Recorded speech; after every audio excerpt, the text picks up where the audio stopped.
What's going on, everyone? Welcome to the Season Gaming Bitcast. We are back.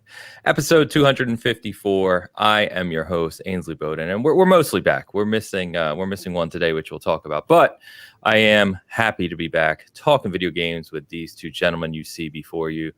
Mr. HoegLaw himself. How we doing, brother? I'm doing okay. How are you doing, Ains? It's very well. Yes, it's been 3 weeks since I've been on Bitcast, which generally I think is the longest I've ever taken off a Bitcast, which is kind of crazy. Just kind of worked out that way, but lazy. It's okay. Yeah, sometimes. Yeah, it happens. And of course, you know him well. He's the man in the tie, Mr. Travis. Good morning, sir. McClunky. Good morning. I was waiting for you to say something else, but you're good. Okay. Start the show, man. I'm ready. Let's do this. Yeah, fantastic. It's good to be back, chat. Good morning, good afternoon.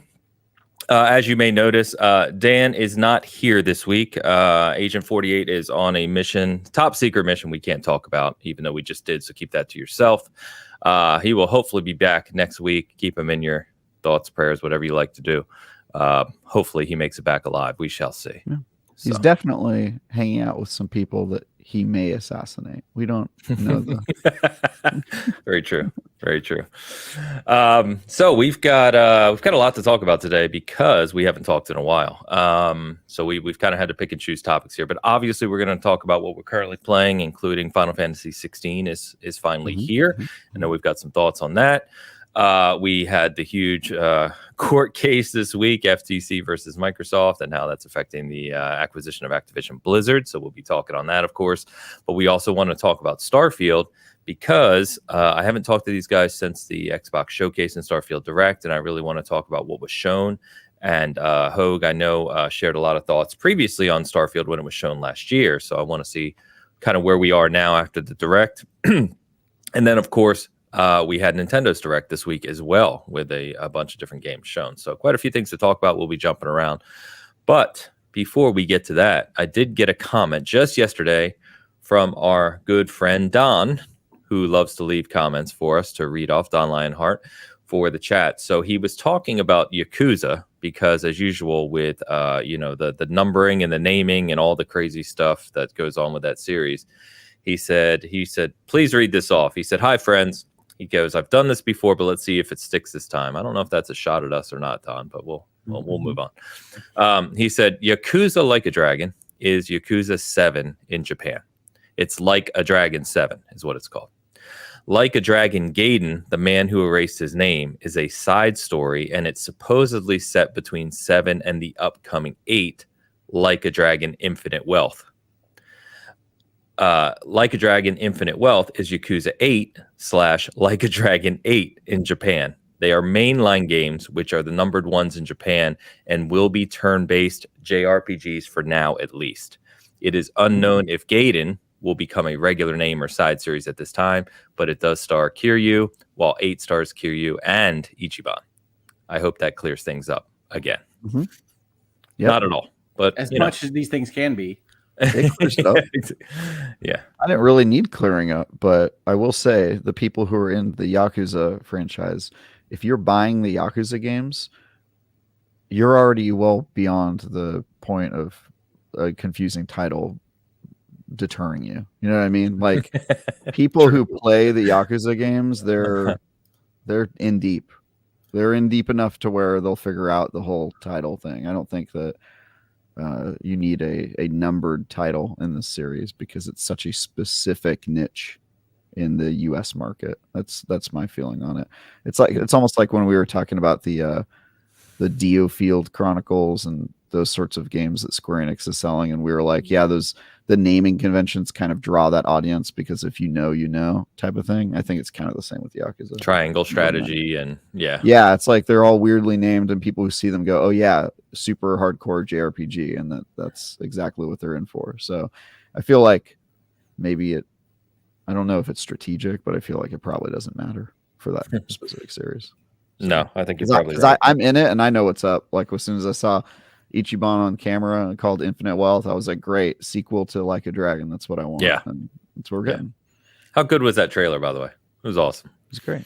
I mean, it didn't have any gameplay, but No, I already know what that gameplay is like. So yeah, but I mean, yeah, we know what that gameplay is, right? That's they played into the comedy, which I loved. So as always, we got a super chat before the show started from our good friend Googleman81. €5 super chat says the design of everyday things by Don Norman begins with the author explaining how he sometimes has trouble getting through doors. Mario likes shrooms. Fair. Figured that's how we start today. So All right. Googleman, thank you as always. Appreciate you. Okay, guys. So what have you been playing? Because it has been a few weeks. I'm sure there's all kinds of different games out there being played. We've still got Zelda. We've still got Diablo. Obviously, I've been also partaking in the new season of Halo. We've got Final Fantasy 16. So hit me. Where you want to begin? Well, I was on vacation for a week, but I've been playing a bunch of Switch games because I was on vacation. So I've been enjoying a Animal Crossing type game called Cozy Grove. That's something I'm familiar with. It's a great game. Which, despite its title, is about helping the spirits of bears. Yeah. Helping the spirits of bears. Yes, like the dead spirits of bears. Yeah. Okay. Yeah. Cocaine bear? You know, I haven't met up with a cocaine bear yet, but okay. All right. I can confirm. Didn't know how the game was rated. I can confirm there are no cocaine bears, but you do help the bears find out who they were in life, and reconnect with that before carrying on into the afterlife. You're sort of enjoying it. You're sort of in a liminal state, in like a in a what do you call it? What's the word for in between? Limbo, kind of. Yeah, that's not the word I was looking for, but that works. Yeah. Okay. You are a living spirit scout that is visiting a ghost bear island called Cozy Grove. That's right. Okay. Purgatory. Right. Thank you. Whew. Thank Purgatory. You, there you go. That's better. That was going to bother me. That was going to bother me all day. Shout out, Christy. Yeah, okay. I didn't expect to hear about that one today, but I like it. I like it. Yeah, I like that you explore games I haven't heard of. Well, it's got that Animal Crossing kind of cadence, right? So it's good for vacation. You can only play it for like 45 minutes or an hour, and then it's like, come back tomorrow. You have to play it daily. Oh, okay. Yeah. Okay. Gotcha. So I watched my fiance play that game for maybe a year every single day. Is it a mobile game or a Switch game? What? Yes. It was on Xbox, but it is on mobile as well. Okay. Yes, my daughter was playing it on her iPad, and I was playing it on the Switch. Yeah. Nice. She played it on Xbox for a year, and I watched the entire thing. It's lovely. It's a lovely little game. It's a great game. It's a great game. Cool. So I've been playing that, and then I just got back to my high performance consoles, right? Thank you, Federal Trade Commission. So Generation 9 consoles. I downloaded Final Fantasy 16. I had played the demo, which came out last week, and really enjoyed the demo. That was nice to feel because I didn't know about Final Fantasy 16. I think people have heard me talk about that a lot. Yeah. Just got past the demo from playing it yesterday. I don't know. Honestly, I don't know. It's an action combat game. And so to me, it's really going to depend on how it does with its story. I like a lot of bits of its world building and storytelling from the demo, but that demo narratively is very propulsive and strong, and it kind of stops right when the demo does. So we'll see where it goes. I haven't gotten far enough to know. Okay. Yeah. So I had, I posted about this. So I had the deluxe edition. I happened to get it for free, essentially a gift. And I didn't know if I wanted to keep it. And of course, the guys at SG just said, play the demo because your progress carries. And then if you like the demo, you have a better idea. So I played the demo yesterday because I've been kind of behind on games. And I really enjoyed it. I'm like you. I didn't know what to expect, but I enjoyed it. A lot of cutscenes, of course, but most of it was kind of character and world building, which is fine. And then, so I opened it yesterday. I installed it, but I haven't started the core game yet. So, but I am hearing from the guys at SG that are playing it that are like 30, 40, 50 hours into it, because it's a long game apparently, that there are parts that come up later that they really, really like. They feel are really, really strong. So we'll see. I just got to find the time. It's another. Well, I mean, I think the demo establishes that they're willing to go really big. I think the biggest concern that I had with the demo, which is kind of bearing itself out, I don't know whether it will or not, is that rather than be inspired by Game of Thrones, they just kind of nakedly took components of Game of Thrones and put it in their story, right down to the sibling relationship with a ward from a defeated society, the Iron Islands just existing in Final Fantasy, you finding essentially a direwolf that you take up as your own pet, and so there's a lot of aspects of it that I worry are going to be more copying Game of Thrones than inspired by it. But we'll see long term. I really do like the world building of, okay, what is the geopolitical situation if there are 5 nuclear weapons that are also controlled by specific people? And what are those people in society? And what does war look like when you can pop out a nuclear weapon whenever you want? And I like that. I think they're digging into that a little bit. I worry that it might be too superficial, but I haven't played enough to know.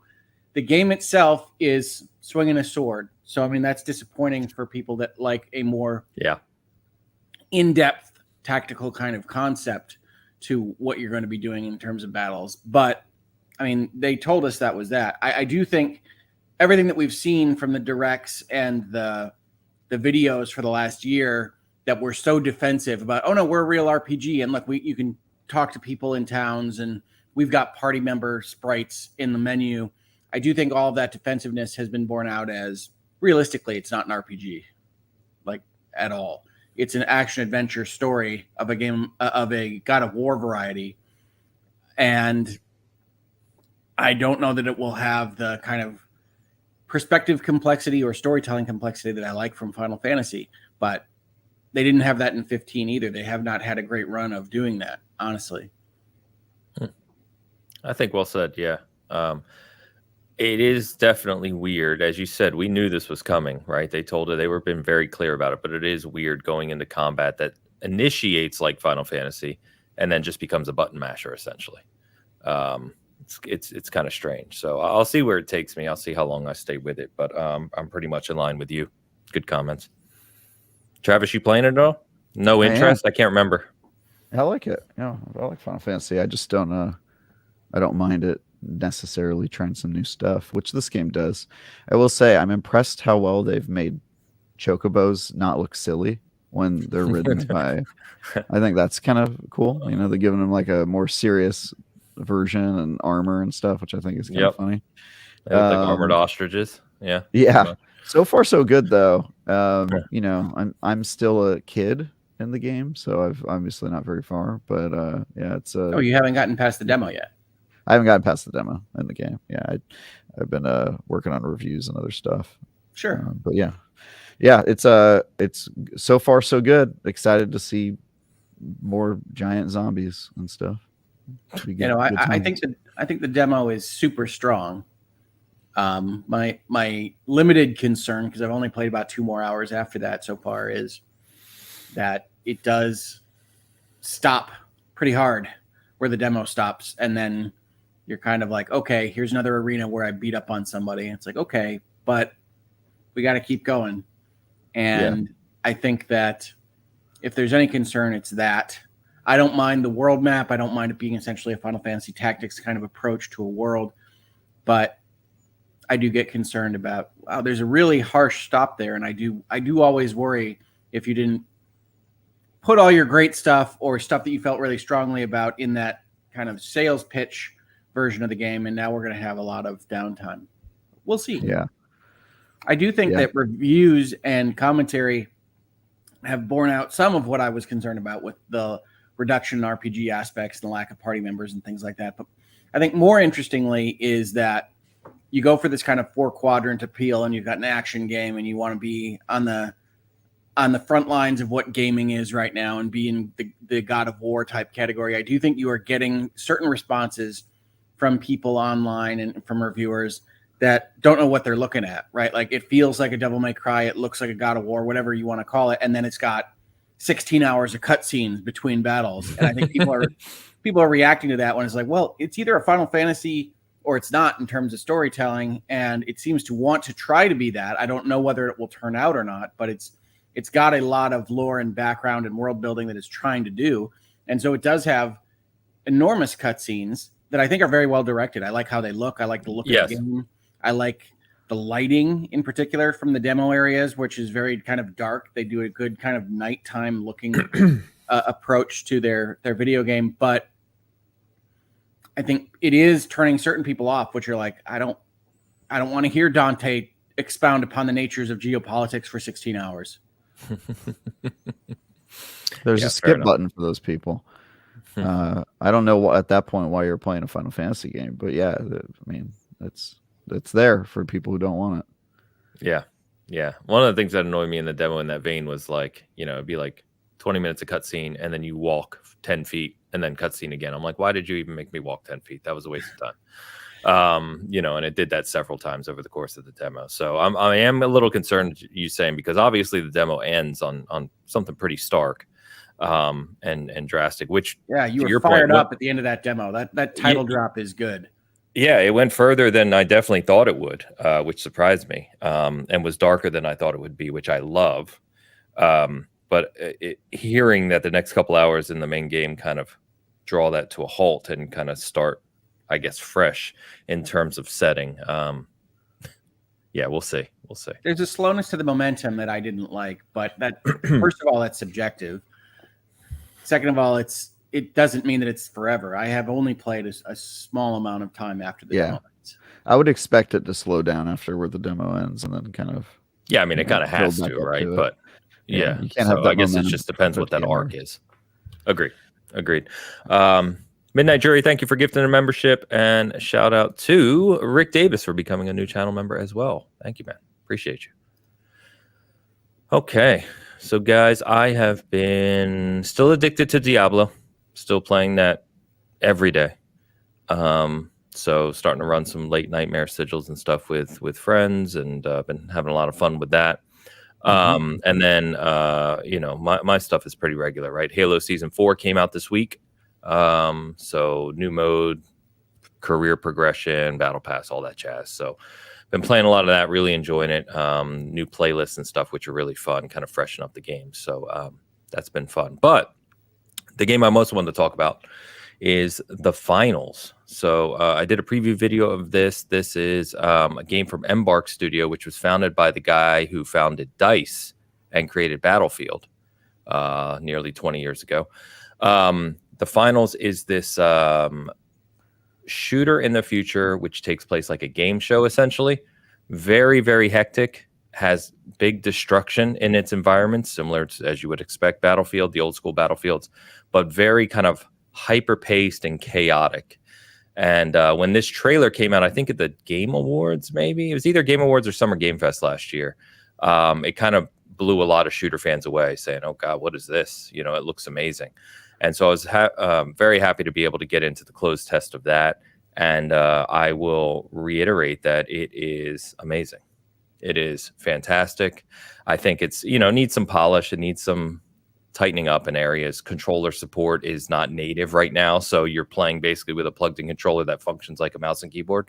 So that, made me shoot like crap. But other than that, the gameplay itself and the polish, first of all, no slowdown, even when buildings are blowing apart, everything runs really smooth. And then just the opportunity for like absolute chaotic madness to occur is amazing, because there's all kinds of different gadgets. There's all kinds of destructibility. There's 3 teams on the map. So it's 3 teams of 3 fighting each other. So you have this kind of tug of war going between the 3 teams. It is really, really impressive. And I had said in my preview video that assuming they deliver all the stuff we've talked about live service before, content delivery, are they ready to hit the gate running, all these things, right? Assuming they can do that, they've got something really special here that is unique. It stands alone in the shooter space.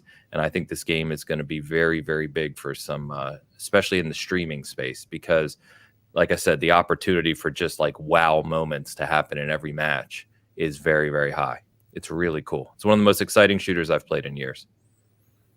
Oh, that's good to hear. I think I had seen some people talking out of school in the beta The Yeah. name rings a bell. Yeah. So 3 teams of 3, basically, the quick play mode. And there's ranked leagues. They've got a lot of stuff set up already. There's a battle pass in there already. There's cosmetics, all this stuff. But basically what you do is you kind of race towards a box that has money in it, right?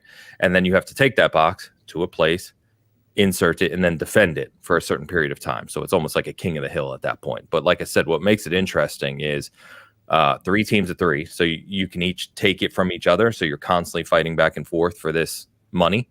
And then the level design. So it's got a ton of verticality. You can go up on the roof. There's no fall damage. So like you can grapple hook all the way up on the roof and then come flying down. You can shoot rocket launchers, grenades, flamethrowers. All kinds of stuff. C4, all these different gadgets, jump pads. So you've kind of got almost this Apex Legends type chaos in it where, there's different abilities flying all over the place, but then the destructibility. So like, they're trying to load the money onto a floating platform. I just blew the whole platform up.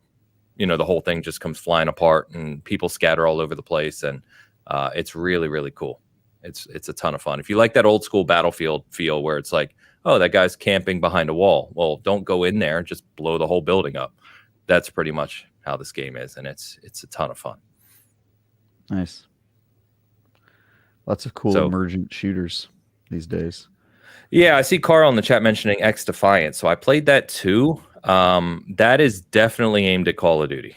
I am not a fan. I was referring more to Battle Bit, which is like basically Battlefield. I saw that too.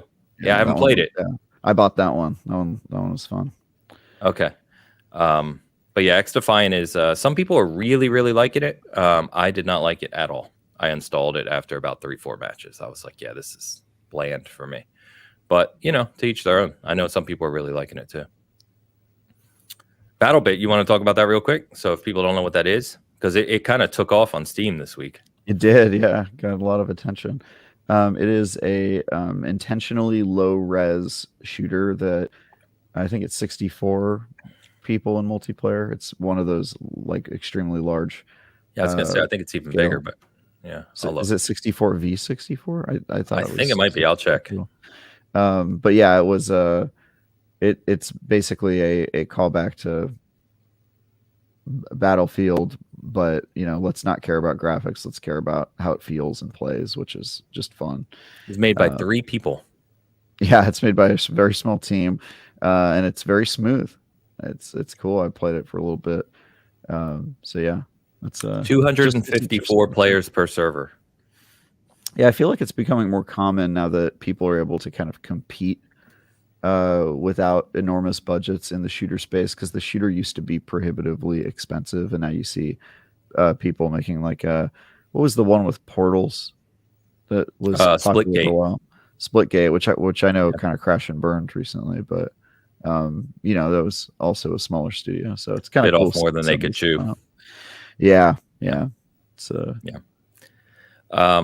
Someone asked me what I didn't like about X Defiant. So X Defiant, for me, very small arenas, very spawn, run at the enemy, shoot, either win or die, spawn again. It's Call of Duty. And some people love that. Call of Duty is the biggest shooter in the world. It's not like, people don't like Call of Duty. So, I get that people love that. It's just not for me. It has some abilities you can, throw in there per player, but it's very just run, aim, shoot, respawn, get in, get out, your 10-second loop type thing. And that has never really impressed me too much. There's not enough, I guess, it's not dynamic enough for me personally, where there's enough kind of variety in those engagements. I don't enjoy it. But yeah, each their own. Like I said, plenty of shooters for everyone. Yeah, at some point, Call of Duty became really fixated on creating like chaotic maps that get you in the action as quickly as possible, and they're kind of Big like time.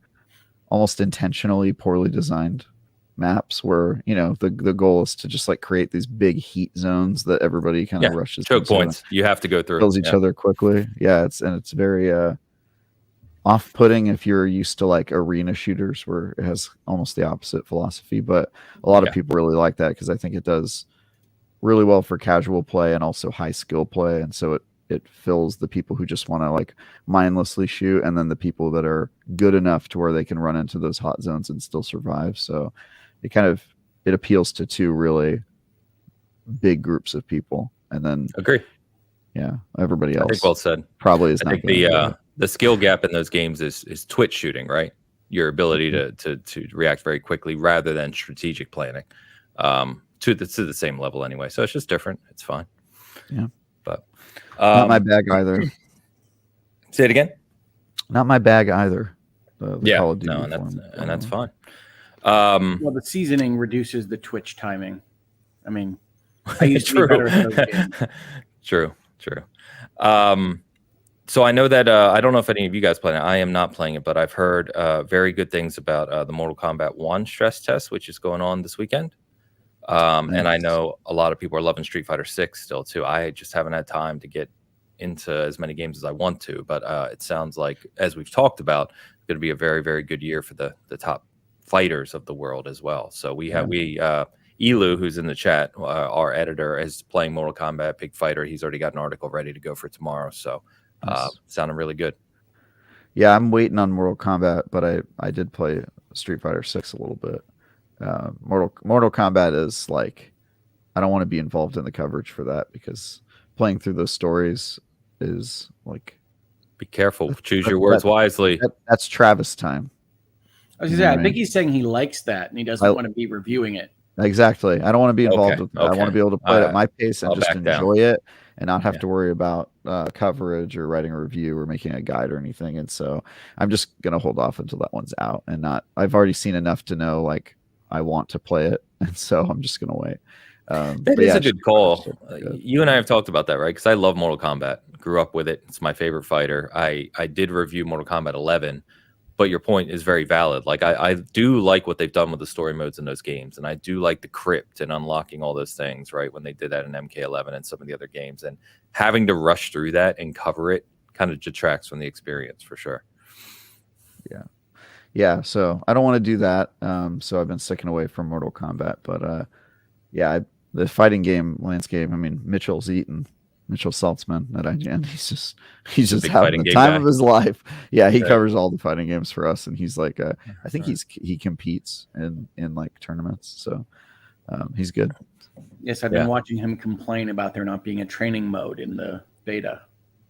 That's the stress test. That's really tough when you have to learn while you're playing in live matches against people. It's kind of weird. Sorry if I was a bit loud. I realized my mic was up. Elu, who's typing right now on the SG side here, like I said, he covers almost all the fighting games for us because he's a diehard. We should get Elu and Mitch together. That'd be fun. Because Elu's frequently looking for competition. Every time Mitch puts up a video, it's like, nope. Yeah. Mitchell is like, he's insane. Like he competes. That's good. Nuts. I love that. I love hearing that. I played Street Fighter 2. We're going back many years. Street Fighter 2 and MK1 and 2 in tournament level, but you're talking 25 years ago, right? If I suck at those games now as much as I love them. I'll probably be okay at MK1 because I'll put some time into it, but not to that level. Yeah. But what I love about fighting games, right? I am a competitive guy. I love that there's that skill gap. I love games with high skill gaps like that because it is cool and you see the people who dedicate themselves to it and you can just watch them go nuts and do things that you couldn't pull off. Like I talk about Halo all the time. Halo Championship is coming back this weekend. The next major's next weekend, July 4th weekend. And I can't wait because those guys are just ridiculous. And watching them play just blows me away. Yeah. Good stuff. I think that can be the fun of something like Twitch. Is seeing ridiculous talent. Yeah. There are a lot of those guys who just not usually the most popular people anymore. It's interesting. That's also true. Yeah, depending on who they are. Yeah, like some people have made a name for themselves, right? Like Shroud or other guys, but for the most part, the pros they're not in the hot tub. You know what I mean? They're not in the hot tub with the bikini on. They can't get the viewership. They could be. You don't know. Oh man, Travis, what are you playing, man? You play anything good? You guys need to watch Players, by the way. Just another reminder that you need to watch Players. You did tell us about that. I completely forgot. Put it in our DM so I'll see it because otherwise I'll forget again. Yeah, it's too good.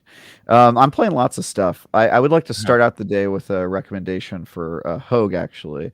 It is going to be on the Switch and on Steam. I reviewed it on the Steam Deck and finished my review on Friday. My review will be live on Tuesday. It is a game called Dave the Diver. And this is a game where you play an obese scuba diver who also runs a sushi bar at night. And if that doesn't sound like an amazing premise to you, you aren't a fun person. I don't want to hang out with you. It is a very weird indie game, and I will say I went in with almost no knowledge about what the game was going to be. My review isn't out yet, and I am under embargo, so I can't really talk about it. But what I can tell you is that the first 3 chapters I can talk about because it's been in early access for a while, and you can play the first 3 chapters.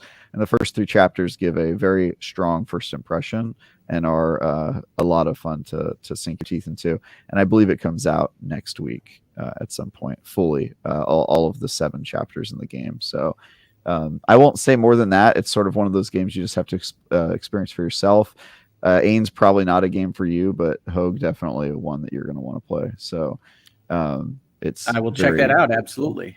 I saw the Steam reviews are overwhelmingly positive. The Steam reviews are like 97 or 98% out of like tens of thousands, and that's just the first 3 chapters. So, I can't talk about beyond that, but I'll say that. So the full game's not out yet. The full game's not out yet. It's in early access, and so I reviewed the full game. I've put 40 hours into the game at this point, and I'm done playing it. It's that's all I can say. Can you say when the embargo ends? The embargo ends on the 26th, so I think my review goes live on Tuesday. Oh wait, tomorrow's the 26th. Tomorrow's the 26th. I'll have to check that. My review goes live really quick. It's done and just waiting to kind of hit the page. Okay. But awesome. Yeah, let me look. I will absolutely check it out because in addition to Cozy Grove, I've been playing a game called Fall of Porcupine.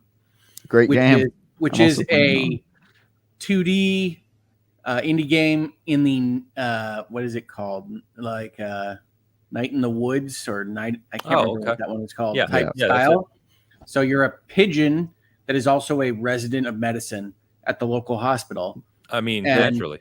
You have to take care of various animal residents and discover secrets about the town at the same time. And it's designed to kind of almost like Scrubs be about like young doctors finding their way through the medical system and the corporatization of insurance and all this kind of stuff while being a 2-dimensional talking pigeon.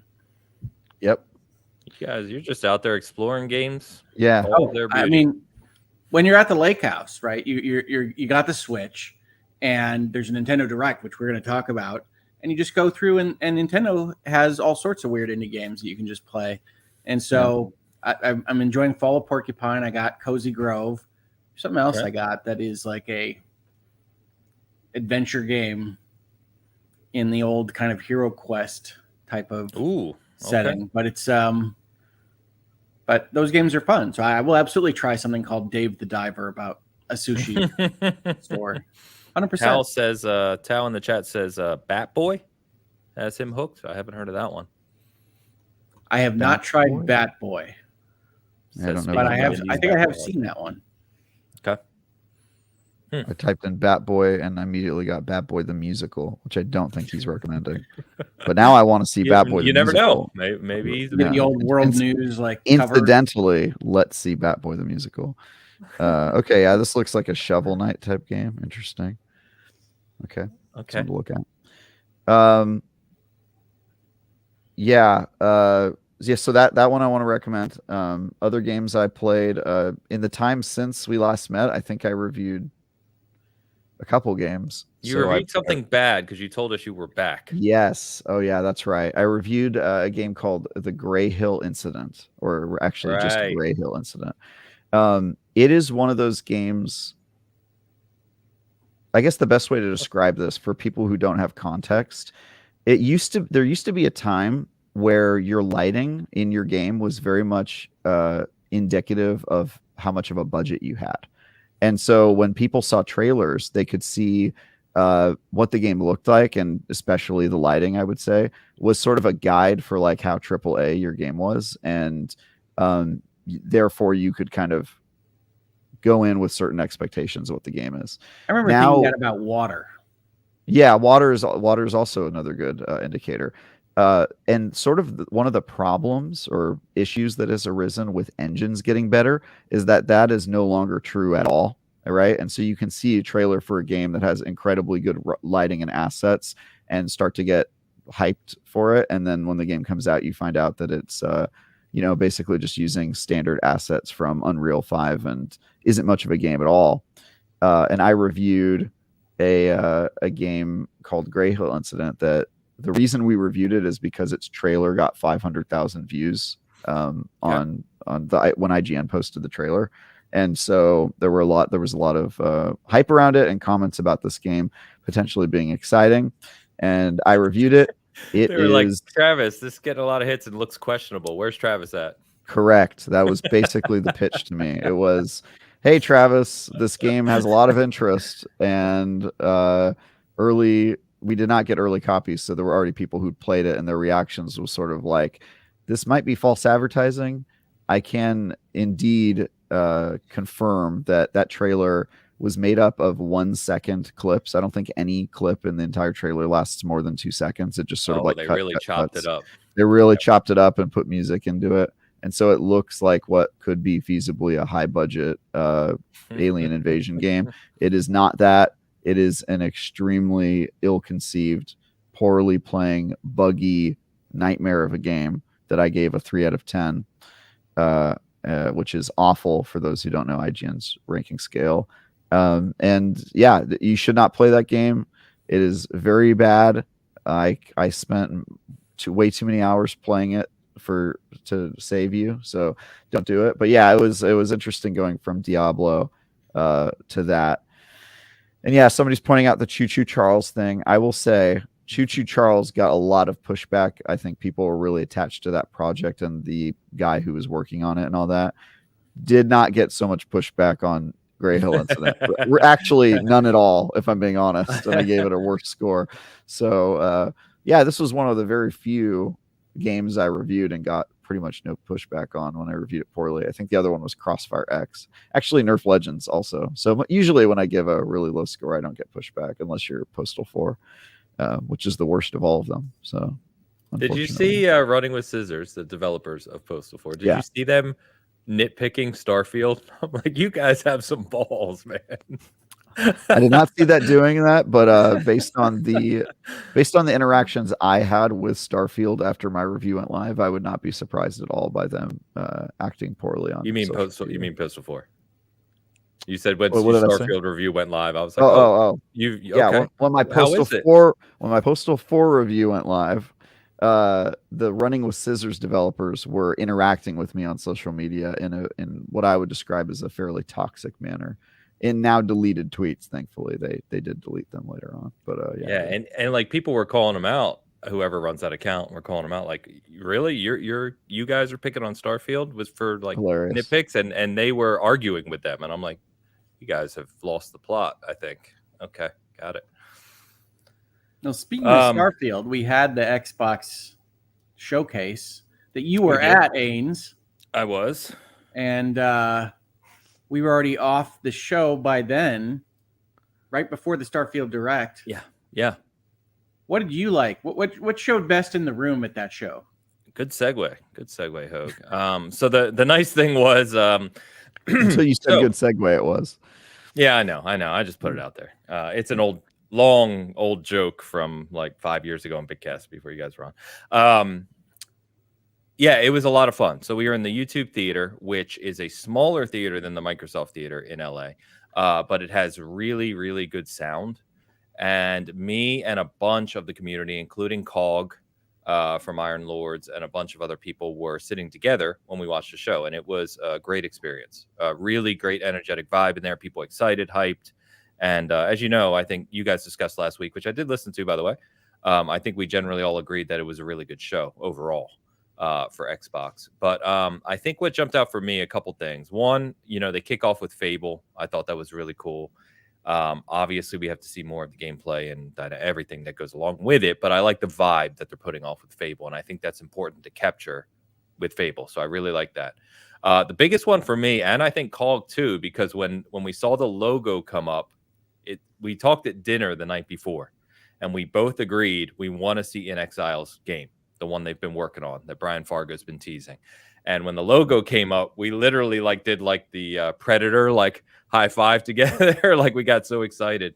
And so Clockwork Revolution is one that I'm super excited for. I think that game's going to be really special. They have the amount of talent working on that game from a RPG, Western RPG kind of development standpoint is impressive. And I think that game's going to be awesome. You weren't confused into thinking that was BioShock Infinite. I really like the way you worded it on Twitter, where it's you can be inspired by or things can have similarities. It doesn't mean they stole, you know what I mean? Yeah. Very stark. I think anybody that watches that trailer goes, okay, that's a BioShock vibe they're aimed at, but that doesn't.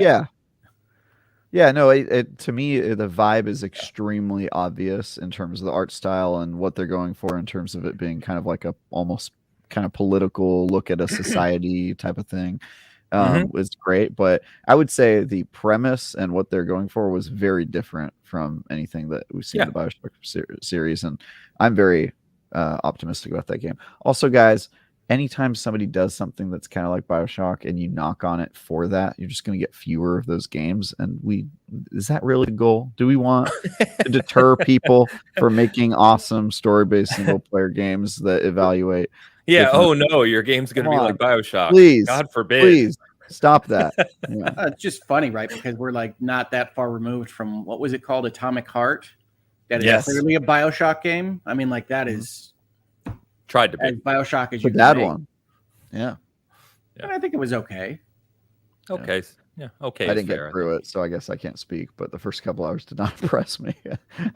I'm 100% with you. Yeah. I fell apart on that one.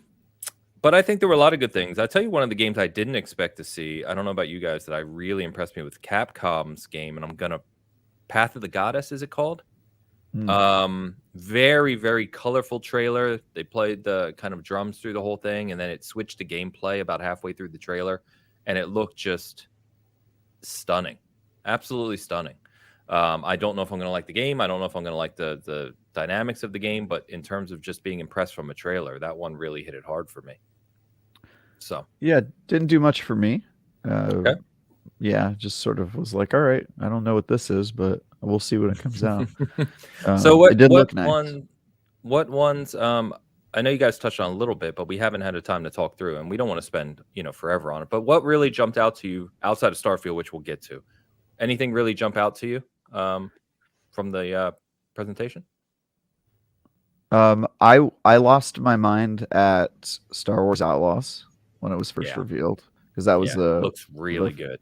First thing that they showed of that game. We knew that Massive was working on a open world Star Wars game, but I really did not expect it to be ready to show anything, especially as much as they showed. They had the reveal trailer and then a gameplay immediately following that the next day, which I thought was cool. Yeah. It looks really good. That one, I lost my mind. I also screamed when I saw Ichiban. That's yes, that's my boy.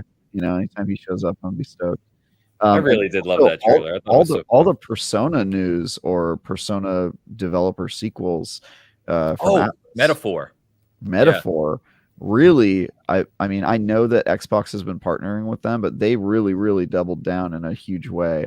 Also, I believe I asked you guys some trivia about the Persona that they're remastering at the trivia. So as you guys know, I really like the older Persona games, and it was cool to see that we're going to get that on Xbox as well. Even Tactics looks cool. Tactica looks amazing. Unfortunately, I already know who's reviewing that game, and it's not me. But that one's very excited. I also immediately slapped my name on the Payday 3 review. I'm going to try to get that one, because Payday, dude, I spent so much time in Payday 2, like a disgusting amount of time. So I'm really excited for Payday 3. That company's really been through the ringer, if you don't know. Their publisher got their leadership got sent to jail and stuff, a whole bunch of stuff happened at that company.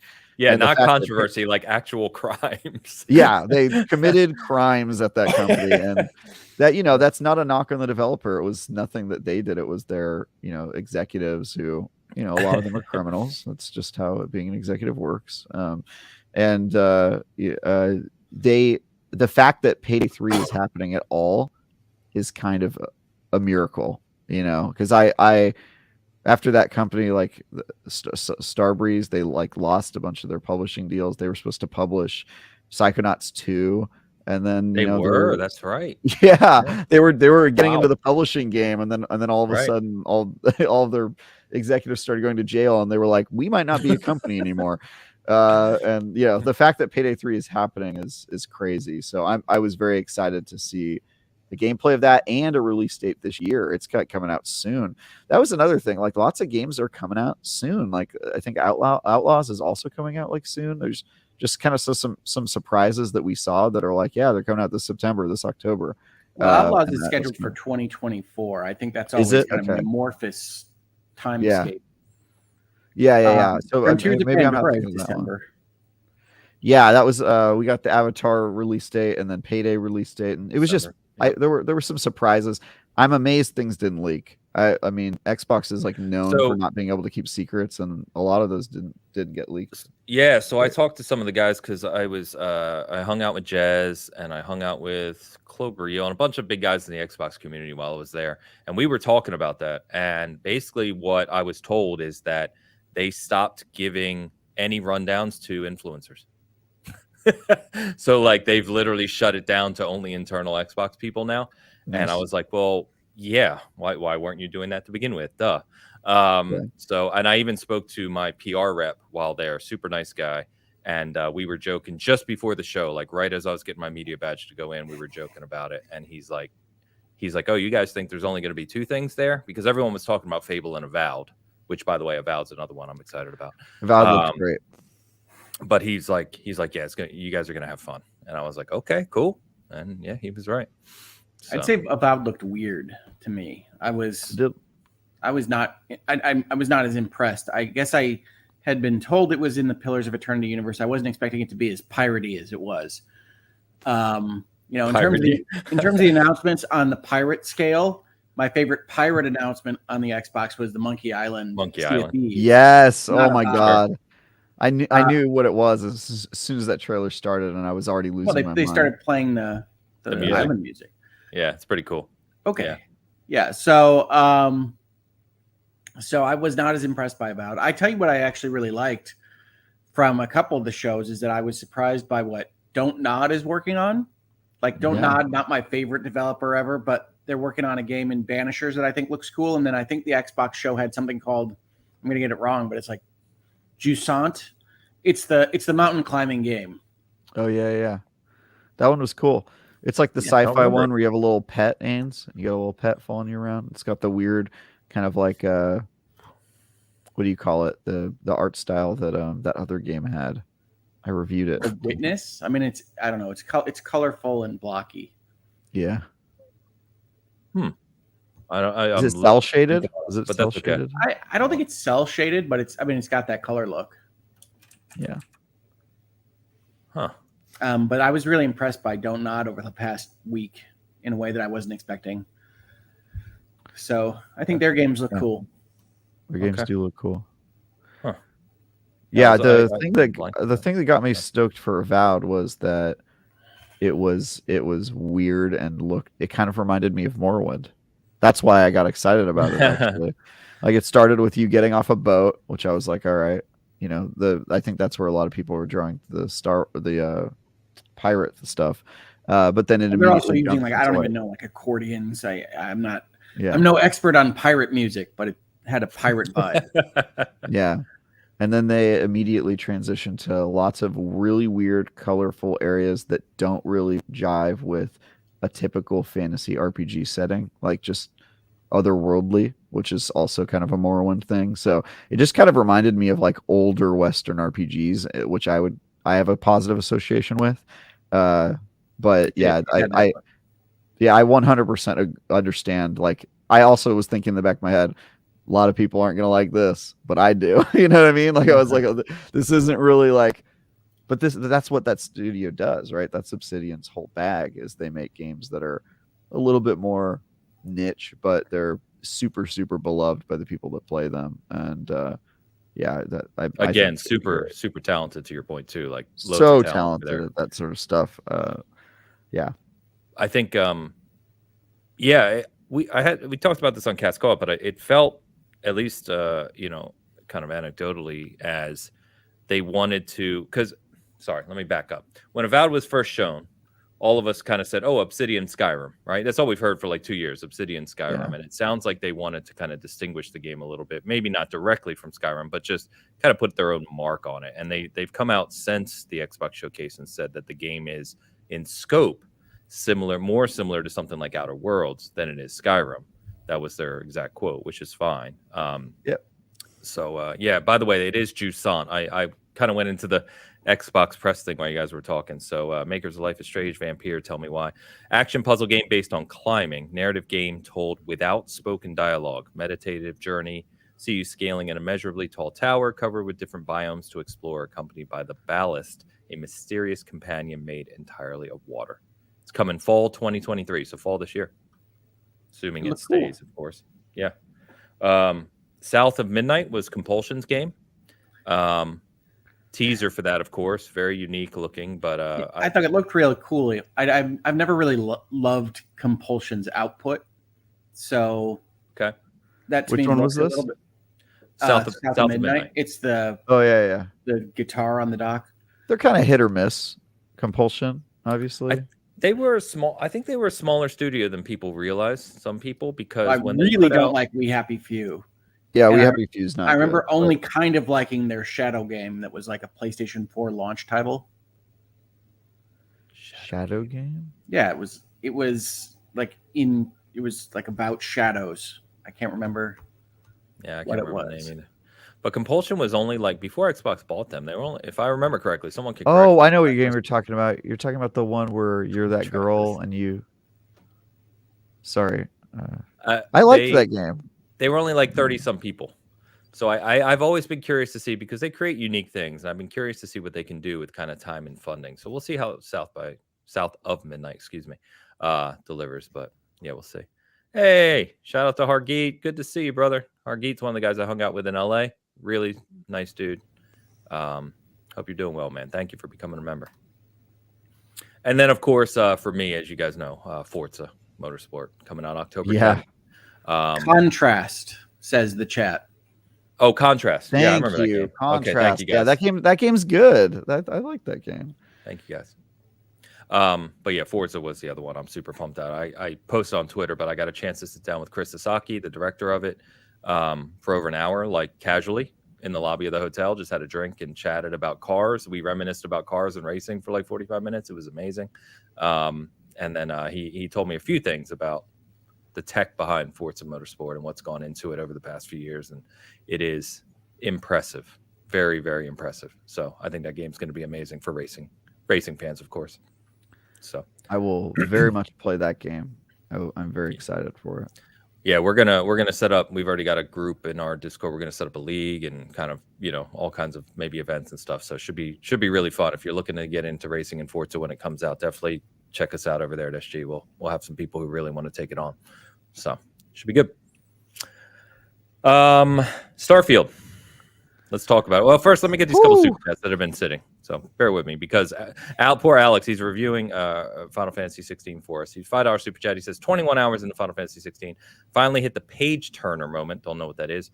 With the game after their deliberate story build up, wonky pacing aside, he's really liking it. So yeah, he's talking a lot about. He's saying he got to propulsion again. 21 hours in. God help me. I hope it isn't 21 hours for me, but yes.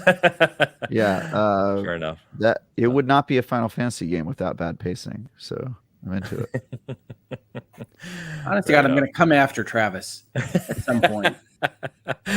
Alex, shout out to you, man. Thank you. You're gonna come after me after 20 hours of filler.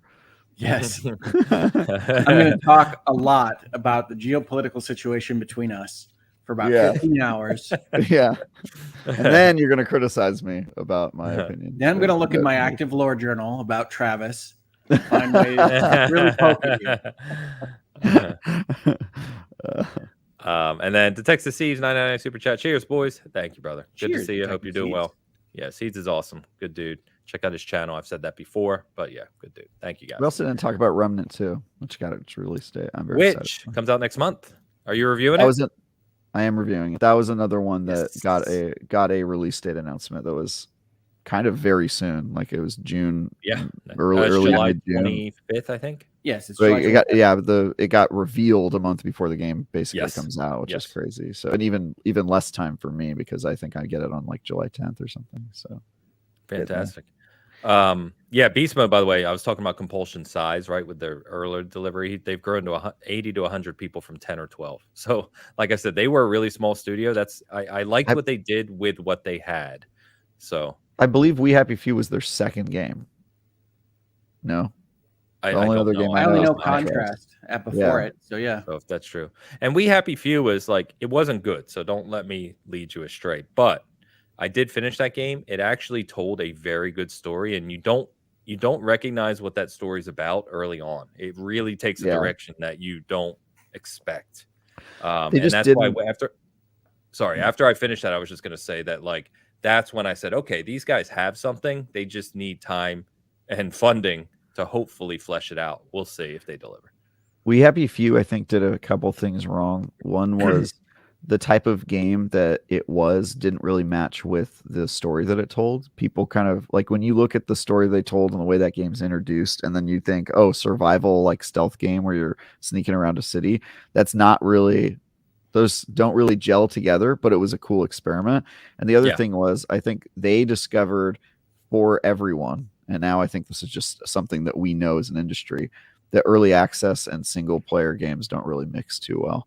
Like early access and single player story based games that are that like dependent on story are kind of like peanut butter and garlic. Like it's just not, they kind of learn that for everybody, I think. Peanut butter and garlic. All right, fair enough. It sounds bad to me. I wouldn't eat that. I mean, I probably would. But, I'm sure someone in San Francisco or Brooklyn's eating it somewhere. You know. I mean, I've eaten a peanut butter cheeseburger, which I never thought I'd. That was weird. I've heard that's good. I know that it's one of those things where you eat it and you're like, okay, it's not as bad as I would have thought, but it's still not as good as a cheeseburger. You know what I mean? Like without the peanut butter, I would have totally been okay with. One more super chat shout out. By the way, we're nearly at 400 combined viewing. Thank you guys. Awesome to be back and hanging out with all of you. Just a reminder, I think everyone knows this, but we do simulcast across Season Gaming and HoegLaw. So if you can help us out on both, that's always appreciated. Argeet, $5 super chat says, hey guys, it was nice hanging out in LA. Certainly was, man. Great. Looking forward to hearing Hoeg talk about the FTC/Microsoft here. And we're getting to it. Curious as to whether this is normal. So we'll get to that right after Starfield. Actually, it's coming up. So thank you, Hargeet, for the super chat. Appreciate you, brother. Starfield. So I wanted to set this stage because when we talked about it last year, Hoeg, I distinctly recall you saying to some effect that you love sci-fi, right? This is like a big passion of yours, and you were super excited for the concept of Starfield.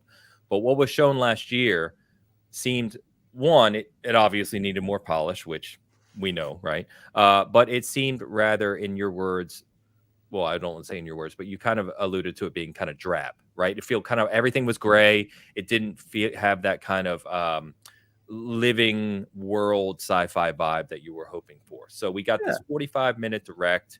I will tell you, being there in person with everyone and watching this 45-minute show kind of develop with the little humorous segments they had in there. Todd Howard was on stage, of course, was really great. And I think that for me, just to start at a high level, for me, I was very, very impressed at the scope of this game. And in terms of not how large it is, but rather how many different things you can do in it, right? So like if you want to approach it from just exploring, just walking around, flying to planets and walking around, you can do that. If you want to play it like a core mainline RPG, story-driven, it seems like you can do that. We don't know if it's going to be good. We'll see. If you want to be a pirate, you can do that. If you want space combat, you can do that. And I just think it's really cool that they've kind of seemingly blended all these different aspects of their games over the past 20-plus years, 30-plus years, whatever it's been, into this kind of sci-fi mix. What's going on, Travis? Destin Legary is in the chat. Destin's in the chat. What's up, Destin? So what's up, Destin? How you doing, buddy? So what do you think, Hoeg? Did this one hit for you better than last year? Did you? Yeah, more I mean, excited? I think this is the one. This is the one that'll hype you up if you're so inclined to be hyped for Starfield. I certainly am. I do Cool. give it the caveat that this is the pitch video, right? The pitch is strong, but Yes. you can see how, okay, it might not be as bespoke and handmade as is suggested by parts of the video. There might be other things that might not be as grandiose or as big as is suggested by the pitch. And I think we have to kind of reserve for that going into September. But I think that this video is about as strong a push for Starfield as you could make it. I'm looking forward to trying it out, and I hope it's as grand as they suggest. Yeah, for me, I was in between kind of, I think, the people who were presuming a lot of hype, which Ains, I think I would put you in that category of people who are presuming hype just based on previous conversations we had. Yeah. And Hoeg on the opposite end, who was like kind of actively not hyped by what he'd seen so far. I was sort of in the middle because Destin, I hate you so much. For those who don't know what's happening right now, Destin Legary and I have been frenemies for a number of years. And he's a very well-known IGN director and I guess now YouTuber, and he hates me. With Travis, cause. Travis is actually departing. He has to go. But Destin's going to take his spot. It'll be fine. Destin's going to take my spot. I think Destin takes a lot of joy in knowing that he could have my job at any point. Like he does everything better than me, except for he's Canadian, so I feel like he loses a few points there. Yeah. So I was sort of in between you two because I generally don't get hyped about games until I see them. Because other times, if you do, you sometimes get Gotham Knighted. But I feel like Bethesda has a great track record and pedigree, and they're a team I generally trust. And so I was sort of giving them the benefit of the doubt, which I think they've earned. I think it's kind of fair to give Bethesda the benefit of the doubt at this time. And I will say that they very much answered all the questions I had, right? Because I had concerns. Like when they said 1,000 plus planets, my first thought was, that doesn't sound good. That sounds like too many planets. That sounds like they're not going to be fun to explore. Yeah. And then their answer of, okay, well, they're procedurally generated and then pre-constructed kind of points of interest get populated on the world as you explore it. That's what I needed to hear. Like it answered my question of like, okay, how are you doing this logistically? All the RPG elements of like how much of a Bethesda RPG is this? When you see the skill trees, when you see the buying, having your own fleet of ships that you can fully customize, when you see the relationship and social links, and yes, dating sim mechanics, when you see the space combat, which actually looked pretty beefy to me. It looked like you could really get in there. Pretty good. And the ability to board ships, was not expecting that. All that stuff, it was just like halfway through, I went from on the fence to, oh yeah, we excited now. And then I bought that damn controller because I'm a simp. Yeah, it's right behind me, as you can see. So, yep. Yeah. Well, again, it's nice to have these release dates be like, okay, thank you for the hype video. Game comes out in 3 months is much better than Metroid Prime 4. Yeah. Yeah, exactly. And that is Bethesda's move historically, is they don't really show anything until they fully open the kimono and then just say we're coming out in 3 to 6 months. And so it was cool to see them stick with that. I just think that their studio can't hide anymore. I guess. I mean, they had a November last year date. Yeah, exactly. And I think that as a studio, that was because of a delay though, right? Like I feel like they've had a bit of they always have delays, but they're usually better about waiting until the very last minute until they have to show something. Like that's what they did with Fallout 4. They were just like, hey, here's everything about Fallout 4, and then it's coming out in a couple months. And I think that's typically their move. It's just now they're so big, people are going to be talking about their game whether they announce it or not 10 years before that game comes out. People were talking about Elder Scrolls 6 at the FTC hearing this weekend, you know what I mean, or on Friday. So like stuff like that is it's just news now. And so I feel like that makes their games, to me, it takes away some of the magic. Like I don't want to hear about Skyrim or Elder Scrolls 6 until they're ready to actually show me something substantial. But I feel like when you get as big as they are, you can't do that. You have to talk about your next game, and you have to talk about it early, which is why they've already announced that they're working on Elder Scrolls 6. Part of it is like strategic. People get hyped about games you're building who work in the industry, and it's how you recruit. Like, you have to kind of tell the world what you're working on so that people who want to build that game will want to work for you. And then part of it is, just it's kind of the heavy part of heavy weighs the crown, right? But anyway, that's neither here nor there. I was super excited about Starfield, and I am now very, very much looking forward to losing my entire life in that game. I have no idea how I'm going to play it. It's coming out at the worst possible time. I'm sure I'm going to be reviewing 8 games that month.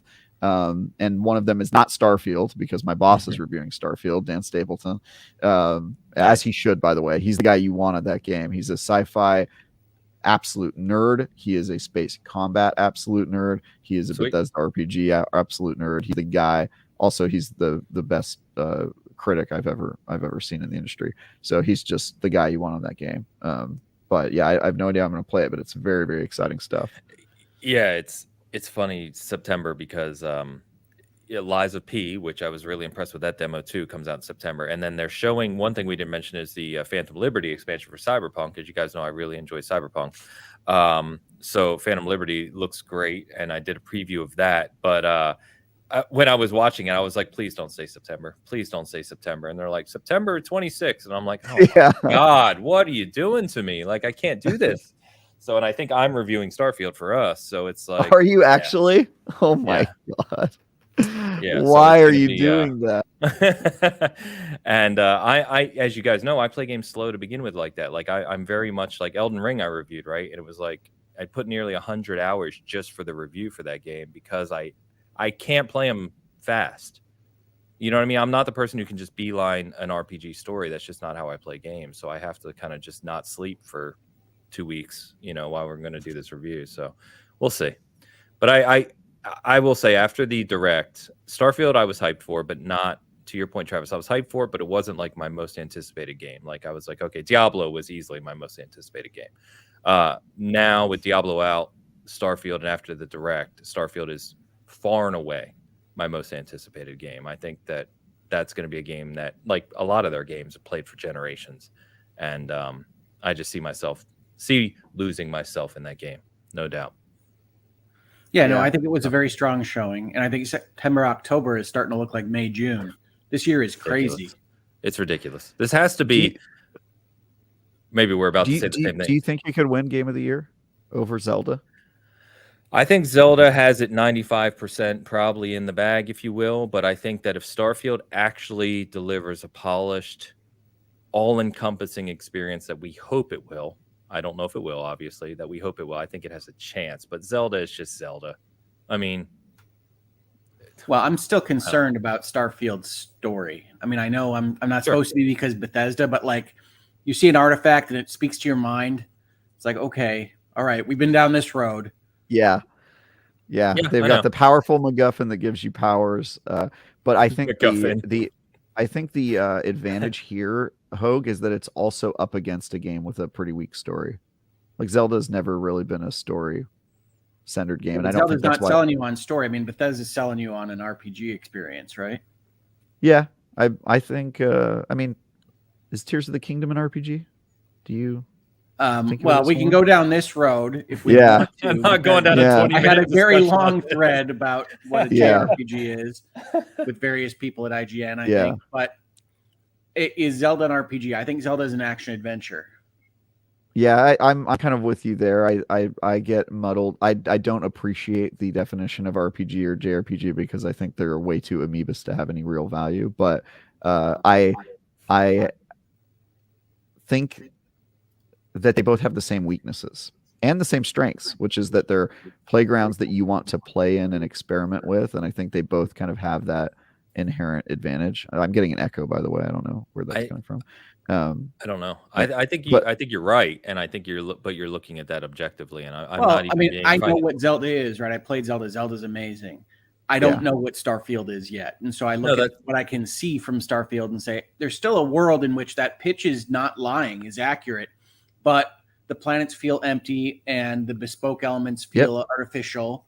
And I hope that's not the case. I'm excited about Starfield, but there's still a world in which that pitch is the Destiny pitch, and then Destiny pops out. Correct. True. Yeah, and that's why I said it all depends on delivery, right? It depends on what this game actually delivers. But there also will be bugs. We don't know how bad they will be. Yeah. Sure, but I think you guys are maybe underselling, or you're just not saying it. That the name Zelda just brings a weight with it. That Starfield, even being a Todd Howard Bethesda game we've all waited for generations for, Zelda's just Zelda, and Zelda has a kind of aura about it that I'm telling you, I'll be shocked if Starfield. I think Bethesda RPGs do too. I mean, you're talking about they do, but among a different once audience. in a decade. When was the last? When did Fallout 4 come out? A while ago. I keep it was a forgetting while Fallout ago. 4 exists. And Destin, by the way, said I think Zelda will win, but holding on to hope for Starfield. That's pretty much. I think like if you're a betting man, you bet on Zelda right now because Starfield is not out; it's unproven, and we've seen Zelda and we know it's like a 10 out of 10 game. So yeah, I would also bet on Zelda, but I think you, Ains, are underestimating the allure of a Todd Howard Bethesda RPG because every one of those has been. I chatted with Todd Howard in LA. And by the way, we chatted about Delaware of all things, which was amazing, by the way, because he used to go to the mall where I worked my first job. And we had I love that you spent a week in California and now you're just like a celebrity name dropping whore. Like I love that. I love it. I told Todd, you just became Californian. Wait. When you meet Todd Howard, you don't expect to talk to him about your job when you were 15 years old at Chick-fil-A. Like you don't expect, that's not where you expect the conversation to go, but that's the conversation we had. But anyway, I do agree with you that what do you call it? Yeah, Starfield has that allure to it as well. You're right. But I think Zelda's the proven at this point. Starfield has to prove it. And there's some people who, what is with these people that just have to assault Bethesda games? Like if you don't like a Bethesda game, that's fine. But if you're denying their impact or the amount of people that play them and love them, you're fooling yourself. It's okay not to like them. A couple weird comments in chat is what I'm referring to, but it's okay. I just don't get it. Like you see this, like Starfield Direct comes out, a lot of people are hyped, and people are like, "Oh, it's a Bethesda game; it'll be broken and 0 out of 10." I don't know why people are hyped, and it's like, okay, sure. Because Skyrim put you in a world and had very exciting things for you to go and explore, and if that could be broadened out to something like Starfield, I think people can do that in their head and say that could be amazing. I agree. I think that's worth being excited about. Be excited about life, folks. It's exciting.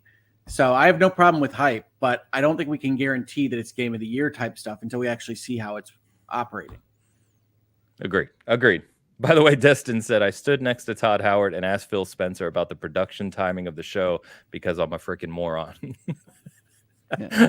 He got a double name drop in there, and then he offset it with some, kind of self hating language, which is what you're supposed to do, right? When you name drop, you have to like make it. Yeah, you don't want it to sound like you're bragging too much. So are you suggesting that is false self-deprecation? I mean, I'm not gonna look. You also said he's Canadian. I'm gonna name drop Destin Gary. I've met the man a number of times. Freaking moron is a great way to describe him, but I don't, Man, I've spent a lot of time on video with Travis and Destin, so yeah, you're really just getting hit from both sides. That's not a combo anybody wants. We had an entire show about where we were on it, and the show got canceled because the feedback was clear. Destin and Travis in the same show, that's too much of a bad thing. We need something to balance that out, please. Just a high level of smarm. So, yeah, high level smarm, cheeky Californians. So yeah, that's too funny. But speaking of name dropping, you were at a certain preliminary injunction hearing this week, weren't you, Travis? You met some folks. I did. Actually, Destin was the one who put me on that. He sent me all the times and was like, you should go to this. So yeah, that was a good time. I did go, Destin. People getting to learn about our wonderful judicial processes. So that's great. What I was going to say before we get into the details. Yeah. Hoeg, can you set the stage as to what's actually occurring? Like what are we even looking at? Why are we here? Yes. Yeah. Yes. Yeah. So I think that's important, right? So the FTC at the end of last year, I think a lot of people remember, moves to block the purchase of Activision-Blizzard King by Microsoft, but doesn't move to block it with their actual blocking powers. The FTC, unlike the DOJ, has an internal system that allows them to ask their own judge what they think about blocking a deal. And then if the judge says no, they can just overrule them, which a lot of people have a problem with. There's a Supreme Court case that was recently decided about it. That's all to the side because the FTC doesn't have the power to block the deal themselves. When Microsoft starts to make noises that they're just going to close the deal over this particular block, then the FTC goes to a federal court and says, you have to stop them because they're going to try to close the deal. Federal court says, okay, in the statute you can ask for a injunction. And so the FTC asks for a temporary restraining order, which is the easiest thing that they can get in between the time that it takes to actually evaluate the injunction. And then here in right now, this weekend, the last 2 days, and then the next 3, I think, they're having a hearing about whether a preliminary injunction should issue, preventing Microsoft from closing the deal until they can actually have a formal federal trial over the matter. Yep. And so that's what everybody's talking about is, should the court step in on a preliminary basis right now and prevent Microsoft from actually consummating their deal with Activision before they can decide whether there's an actual antitrust violation. So this is preliminary. That's what the preliminary in PI stands for. And this is all less evidence than you would need to actually win your case. But winning your case, if you're the FTC, is a part of the court's evaluation of whether or not to issue an injunction. Because as you can imagine, the court doesn't want to stop somebody from doing something that will ultimately be found to be legal. So one of the things they evaluate are the merits of the case. Is the FTC likely to win at the end of the day? And so that's why you see all these arguments in the last couple of days about what Sony is getting, what they aren't getting, what's exclusive, what's not, whether Microsoft lied about ZeniMax, etc. A whole bunch of things that I don't think are actually terribly salient to the point of whether or not this is a deal that is in violation of antitrust law, but that the FTC has decided to hang their hat on. And so that's why you get a couple of days of seemingly random bits of news coming out of the FTC's questioning, and Phil and Pete Hines and Sarah Bond and Matt Booty and all these various people that have been interrogated by an FTC that seemingly doesn't even know exactly what it wants to focus its attacks on. Yeah, it is a very interesting, it seems, if I were an outsider and I didn't know what the trial was about and I was trying to guess based on the FTC's questioning, I would think that they were trying to block the Bethesda deal because they've spent so much time talking about the Bethesda deal, which is not what is up for debate at this point in time. They're sort of pointing to it as proof that this is what Microsoft does when they acquire companies. They foreclose these games against their competitors because there's a lot of evidence to point to on, them taking Starfield exclusive, them, taking basically that entire library of games exclusive because of emails where they said that they were going to do that. However, the argument that Microsoft is making is that the Bethesda acquisition, the ZeniMax acquisition, is not the same as the Activision, which they are saying is a mobile play. It's not about getting exclusive titles. They already did that with ZeniMax. This is about them breaking the mobile space, them breaking up the duopoly. I think there's a lot of merit to that. I think the FTC has an extremely uphill battle for protecting the interests of the existing market leader, Sony, which is the main kind of advocate for this deal not going through, and for essentially what they'd be doing is ensuring that the duopoly continues to exist, on which I think it probably will anyway. I think Microsoft's aspirational goals are a little far-fetched in that case, but the way that they're pitching it to the FTC, or to the judge, is, hey, this would help competition in the biggest part of gaming, which is the mobile space, and the fastest growing part of gaming. So well, and the FTC is pursuing an odd path, which is that they are going for market foreclosure of the console space. Yes. That Microsoft's purchase of Activision will eliminate Sony PlayStation from the market. And that is a fairly insane statement to make. Now, Sony made it themselves in their own legal documents in December of this past year, which is why one of the really big kind of bombs in the hearings was that Jim Ryan, head of Sony, or for these purposes, had a PlayStation, right? SIE. Had an email that said, not only is this not an exclusivity play, but we'll be fine, which any reasonable person following the industry knows, right? I have videos from the end of last year saying this is insane, Sony. I called it Call of Duty. And with some of my most astute political and high-end observations, I put an emoji of a poop. with the spelling of Yeah. duty, DOODY, right? I mean, this is just great YouTubing right there. But it's true. Sony comes out and says, without independent Activision, will cease to exist. It's like, are you freaking kidding me? Yeah. And then you've got the president saying in an internal email that the FTC would have had before they brought their claims, saying, "No, we'll be fine." That's a problem for the federal. It is a problem, not Sony. Sony going and then saying in a legal document that, "Oh, we'll die if this happens," is more of a forward-looking statement. People ask me if they could be like sued. It's like, no, not really. They're expected to advance their own interests, and it's hyperbolic, but it's not really the kind of lie that we would expect legal liability to attach to. Yeah, it isn't a lie if it can't be proven to be false, right? I mean, it's like, well, I think we'll be fine, and then later I don't think we'll be fine. That happens to people, and it might seem unlikely. I think it is enormously unlikely, but it's hard to attach liability to that kind of thing. Yeah, it's very interesting stuff to me, because I'm super deep into the industry, and there's been a lot of like legal stuff where they're asking like very basic information because they're trying to explain to the judge in the court like exactly what these terms are, and so some of that is just you're kind of waiting for that to get done so they can get to the meat of it. But just hearing about how the industry works, how Xbox thinks of PlayStation as an aggressive competitor, how Starfield was possibly in another timeline going to be a PlayStation exclusive, which was part of the reason Xbox apparently went and bought ZeniMax. We knew that already, but that was rumored leaks. But I mean, I think the important thing about the legal process is that these things get reported on as fact, right? Phil Spencer confirms that kind of thing. And it's an adversarial process. You have to start examining things the way it's useful to someone. Microsoft wants to be seen as acquiring things defensively because that's useful in this context. So all of their arguments are, no, we bought ZeniMax in response to our aggressive competitor. We bought Activision because their stock price dove and it was within our range. Right? It's all defensive. It's all opportunistic. It's not grand plans with steepled fingers and mustache twirling.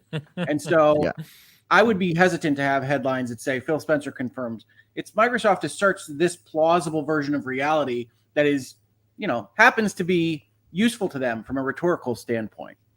Yep. Yeah, they're doing exactly what Sony's doing by falling over and pretending to be dead. We're hearing a lot of like the of Xbox saying, we're last on console, we're last on PC, we're last on mobile, all this stuff, which anybody who's looking at their business knows that they're doing great. Xbox is doing amazing, I think, but they're very much posturing. It's kind of like watching a soccer match where people are flopping all over the place.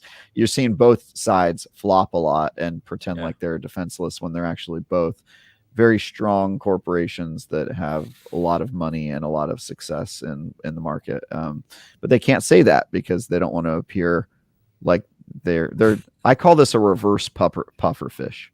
They want to appear smaller than they actually are and defenseless. They do it that. But I mean, the FTC pursued an unusual course here for what we are seeing right now, which is that I said this in a tweet. You guys can follow me on Twitter at HoegLaw if you're interested, because I've been tweeting more about this than doing videos because I'm not really making virtual legalities right now for reasons that relate to my rehabilitation and that I don't want to go into. But for the most part, the FTC has stood up and said all these markets are a problem when even the CMA in the United Kingdom and the European Union dropped consoles because it doesn't make any sense for Microsoft to purchase Activision and try to do something to the Sony PlayStation, who is this market leader and isn't going to die if they lose Call of Duty. And all that would happen is Microsoft would lose billions of dollars. And so everybody else dropped consoles. The FTC has wasted 2 days essentially fighting over consoles, and it's not a market I think they have any chance of winning. Yeah. They should have focused on cloud and speculating. They should have focused on cloud because the European Union, even though they're allowing the deal, said that they found a potential problem with cloud. Now, I think that's silly, but you've got at least a plausible argument that you can tell the judge, hey, other regulatory bodies found cloud to be an issue. You can't prove cloud is or isn't an issue. It's an issue with a nascent market. And so you go and you create doubt and you sow fog and cloudiness, no pun intended, in that particular topic. And then you see what happens. Console's a sure loser for them, I think. Yeah. I think this case is a loser for them. I think if they want to break up this deal, it will have to be in a full court case after Microsoft has gone through with the deal, and then they would have to do the whole breaking up the big tech afterwards, which in my opinion is kind of how it's supposed to work, right? You're not supposed to regulate speculatively. You're supposed to regulate once monopolies are created and it's created bad landscapes for consumers. So I think that's where this is going. But what do I know? I'm just a guy wearing a suit, hanging out in the courtroom in San Francisco. I love that it's here, by the way. It's great seeing the whole industry kind of come and hang out with us, and it's good. I don't know why it's happening here. I have no insight. Bagels for all. Scoop bagels for one and for all. Everyone gets part of a bagel. So just to close out on this one, so I believe you were right, Hoeg. Correct me if I'm wrong. 3 more days, right? So Monday through Wednesday of this week. I think they said closing statements is Thursday. Okay. So what would be the next step after this then? Because I would expect that the judge will deny the preliminary injunction a few days after that, but it will be denied or granted. That's what'll happen next. Okay. Yep. It'll be denied or granted, and then according to Microsoft, which this is probably a lie, another feign. Again, it's useful to say. It's useful to say if the preliminary injunction is granted and they are not allowed to close the deal, then Microsoft says that they will not go through with the acquisition, which is probably not true. But they have to say it because they want to make it seem like this would completely ruin their whole business and their whole deal. From a legal standpoint, what the court is evaluating and deciding to grant or deny the preliminary injunction is, will the FTC ultimately win the case? We talked about that. What are the markets that we're talking about? And what are the balance of the equities? What does that random legal jibber jabber mean? It means who's going to be harmed? Would it be fair for them to be harmed? Who's going to be helped? Would it be fair for them to be helped? So one of Microsoft's stances here is if you grant this, the whole deal dies. Every benefit we've said is gone. All this money is wasted. Only the lawyers get paid. You should really think twice about doing this, court. And the FTC says, well, you have to grant it because we can't unwind the deal easily after it happens. To which Microsoft responds, no, we silo our acquisition targets. You can unwind it whenever you want. You don't need a preliminary injunction to unwind this after the fact. So everything that both sides are saying is just by happenstance, very useful to their rhetorical need to either get or not get the preliminary injunction. So that's the only reason I would be cautious about just reading tweets or headlines about any of this stuff, is that it almost all lines up with what you would want if you're on one side or the other. Mm-hmm. Yeah. Which is what you'd expect. And I think it's drawn out some pretty interesting debate from the community. There's good points on both sides. The way business models work, what Phil Spencer said on the stand was, in regards to Final Fantasy XVI, that they paid to keep it off of Xbox, not to make it exclusive to PlayStation, which is kind of interesting rhetoric, but also hearing from the other sides of what things that the FTC are saying about Microsoft's vice grip on the PC market and other areas of tech that kind of give them a huge advantage here. And the fact that they are claiming that if they don't make money as a business, they won't get more money on Xbox, and then also have $70 billion that they're giving toward Xbox and the community. It's very funny to hear kind of some of the stuff here. I think they're both making good points, but yeah, from a legal perspective, I think the law is very much on Microsoft's side, and I would expect that to be the outcome, but we'll see. There's also a lot of politics at hand here, so there's no guarantee. There's no guarantee that it doesn't just go the other way. We'll see. Oh, I never guarantee anything on a court decision. That is one person's mind. Yep. That's kind of funny. All right. Well, I appreciate the insight as always. We will see how the acquisition turns over the next few days, and we can provide another update next week.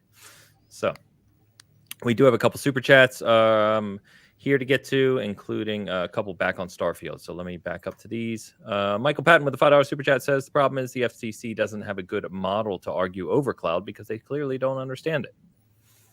I don't know if that's true. I would give these regulatory bodies a little bit more credit than that. They do understand vertical monopolies. I'll tell you that much. And I think that's the question at hand here. The question is, does does the cloud market have a vertical monopoly, or could it have one easily? And I think the answer is pretty obviously no. Okay. I mean, I don't think it's a separate market at all. I mean, part of the issue you've got with all these things is that these are different mechanisms for getting the same products and services. Yeah.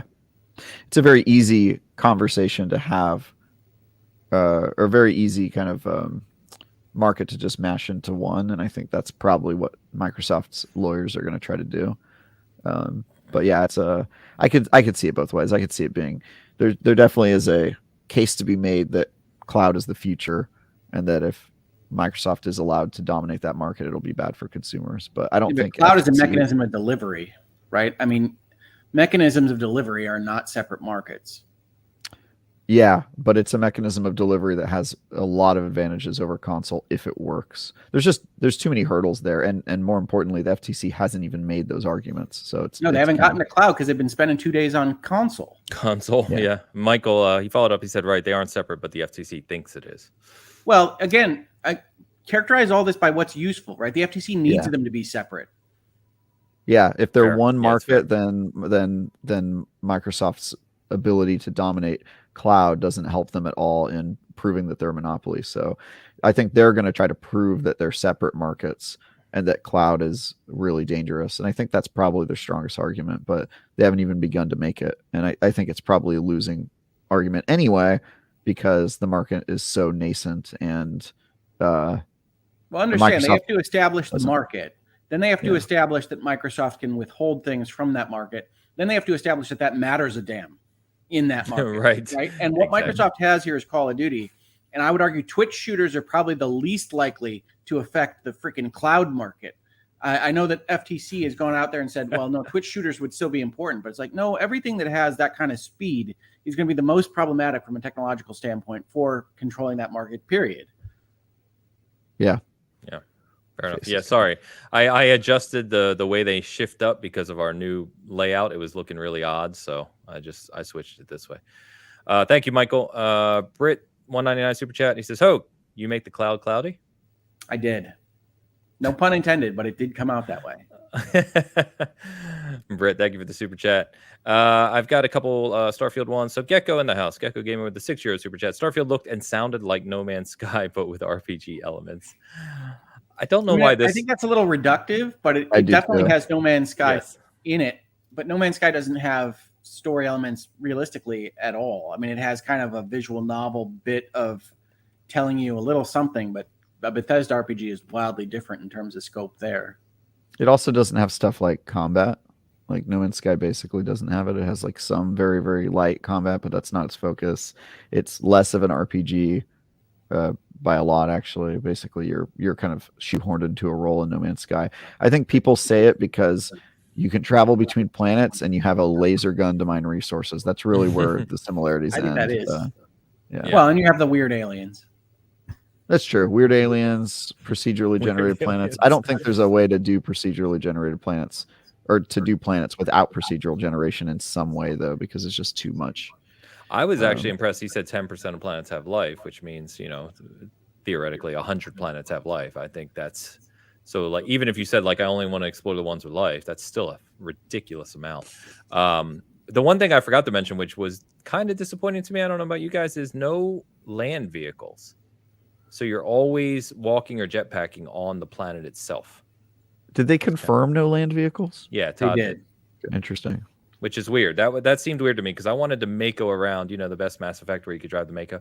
I wanted to Mako around on the planets, and I love that you said the best Mass Effect, and then the one where you drive the Mako, the worst part of that game. I love that. I love how well you undermined your argument. That was amazing. That was kind of the point, but yeah. Thank you, Gecko. It's always good to see you. Shu says, €2 super chat. Can't wait to build a Dan-shaped ship. It'll just be Hitman. Hitman. Send pictures whenever you do that. I'm very curious as to what you are visioning for a Dan-shaped ship. But we'll share that. Just on looks the like a stream Cracker Barrel location. Just flies around and there you go. And Mr. Don Lionheart in the house. $10 super chat. Hi, Bitcasters. Popping in to show some love. Also, did you read my comment on the last episode? I explained the Yakuza series titling again. Should share here. Got to present accurate info. Yes, we did. You missed it, Don. We did right at the start of the show, actually. So thank you for that. I didn't miss it. Don't worry. But appreciate the super chat. Hope you are doing well, my friend. Travis is hiding. It was discovered. All right. So moving on from solid exclamation point sound. Yeah. All right. So Xbox Showcase, Starfield, FTC. Why don't we move over to some actual games? It's crazy, but let's do it. Nintendo Direct this week. So we had a 40-minute give or take Nintendo Direct with I gotta completely be honest with you guys, and I've said this before, but the Switch doesn't get played much around my house. I very rarely break it out. But with this Nintendo Direct, there were a couple things here that jumped out to me, which I did not expect. So the two biggest, which I think are probably pretty widely shared, but for me is one, the remake of Super Mario RPG, the Super Nintendo Classic, which out of nowhere, which was awesome to see, because that game, I haven't touched that game in 20 plus years, however long it's been. Gino. I got to tell you, my daughter, who, obviously doesn't have the historical background of these games that we do, says, I would rather play Paper Mario. That's her response. Is she really likes the cuteness of Paper Mario. Okay. All right. Because I was explaining to her, she's like, well, how is that different from Paper Mario if it's a Mario RPG? And I was like, well, it was the first one, and it was done by Square and all these various things. Yeah. And she's like, but I like Paper Mario. It would have been cuter if it was Paper Mario. Ignorance is bliss. I mean, no, she's right. It would have been cuter. But is cuter the measurement for greatness in games? If you are Hoeg's daughter, it certainly is. And, I have always from coming after him, Hoeg. But I've always felt that one of the main advantages I've had in life is that I'm not Hoeg's daughter. I've always felt that. Even before I met Hoeg, I just felt that. We can unpack that in many ways, but we're not going to do it on this show. So yeah, I think that looks great. By the way, that comes out November 17th. But by far, honestly, guys, for me, the biggest kind of thing that blew me away that I'm super excited about is Super Mario Wonder. The fact that we're getting a new 2D classic platforming Mario. We don't know the size and scope, but from what I've looked, what I've looked up the details about it, as little as they've shared, it does look to be a fully featured kind of, Super Mario 2D game. That comes out October 20th, but I am ridiculously excited for that. I adore classic 2D Mario. Super Mario World is an all-time GOAT to me. Yes, that Alan Wake 2, Spider-Man 2, Super Mario Wonder week is an interesting one. Yes. I like that somebody in the comments wrote Super Maria looks great. I like the Super idea. Maria. Super Maria. Yeah, all right. I mean, they're trying to cover all the bases, I guess, nowadays in 2023. Cell phone right there. Super Maria. Wonder looks amazing. Wonder looks fantastic. I love the art style. I love some of the things they showed in the level design, the variety. It's the first Switch game I'm like legitimately super hyped for in a long time for me, which I love. I love that. Other than Tears of the Kingdom, which I know you were of super course. excited I mean, about. that goes without saying. Come on, Tears of the Kingdom's good. Admit it. Have you been playing more? I was enjoying it. And then I got Diablo to review, and we know what happened. Diablo. So, yeah. I'm also still playing Diablo. I'm liking it. It's a good game. But a lot of other good stuff here too, guys. Obviously, the big ones I just noted here. So, Sonic Superstars, another 2D kind of throwback to classic Sonic, coming this fall. Pikmin 4 was a big one, obviously, for Nintendo and the Switch. That comes out July 21st. Love Pikmin. Do you really? I love Pikmin. Yeah, I Pikmin's love awesome. it. Oh. I love it. I played I'm the first gonna one on replay- GameCube, and I haven't touched it since. Those were the days, bro. Yeah, no, Yeah. I'm gonna replay 1 and 2 because they're doing a dual pack for that first, Yes. and then the games, and then I They think shadow 3 is drop already them. on the Yeah. Switch, so I'm gonna play all 3 of those, and then Pikmin 4. Yeah, I love Pikmin. I love all games, guys. Games are great. What's not to like? Games are pretty incredible. Mario Kart 8, the next booster pass with new track and characters for that's coming this summer, and then they announced Mario and Rabbids. The Last Spark Hunter is out now. It is a live service, no doubt. The Last Spark Hunter expansion for Spark of Hope is out now as well. There are a bunch of other, kind of little things. That's Anything the second to last. They're adding Rayman later. Oh, that's right. Good shout. Did you call him Raymond? I did. I didn't know he was Jewish. Raymond. Raymond. I didn't realize he was part of the tribe, Hoeg. That's pretty good. It's like Googleman. Googleman. Raymond later. Hey, I'm Raymond. How are you? Welcome to my house. You jump on this platform, you jump on that platform. I'm every which way. You have no body. You need to eat something. You're Hoeg. Yeah. That's the most I've seen you laugh, or the hardest I've seen you laugh in a long time. I love it. Oh man. Fifth String says everybody loves Raymond Legends.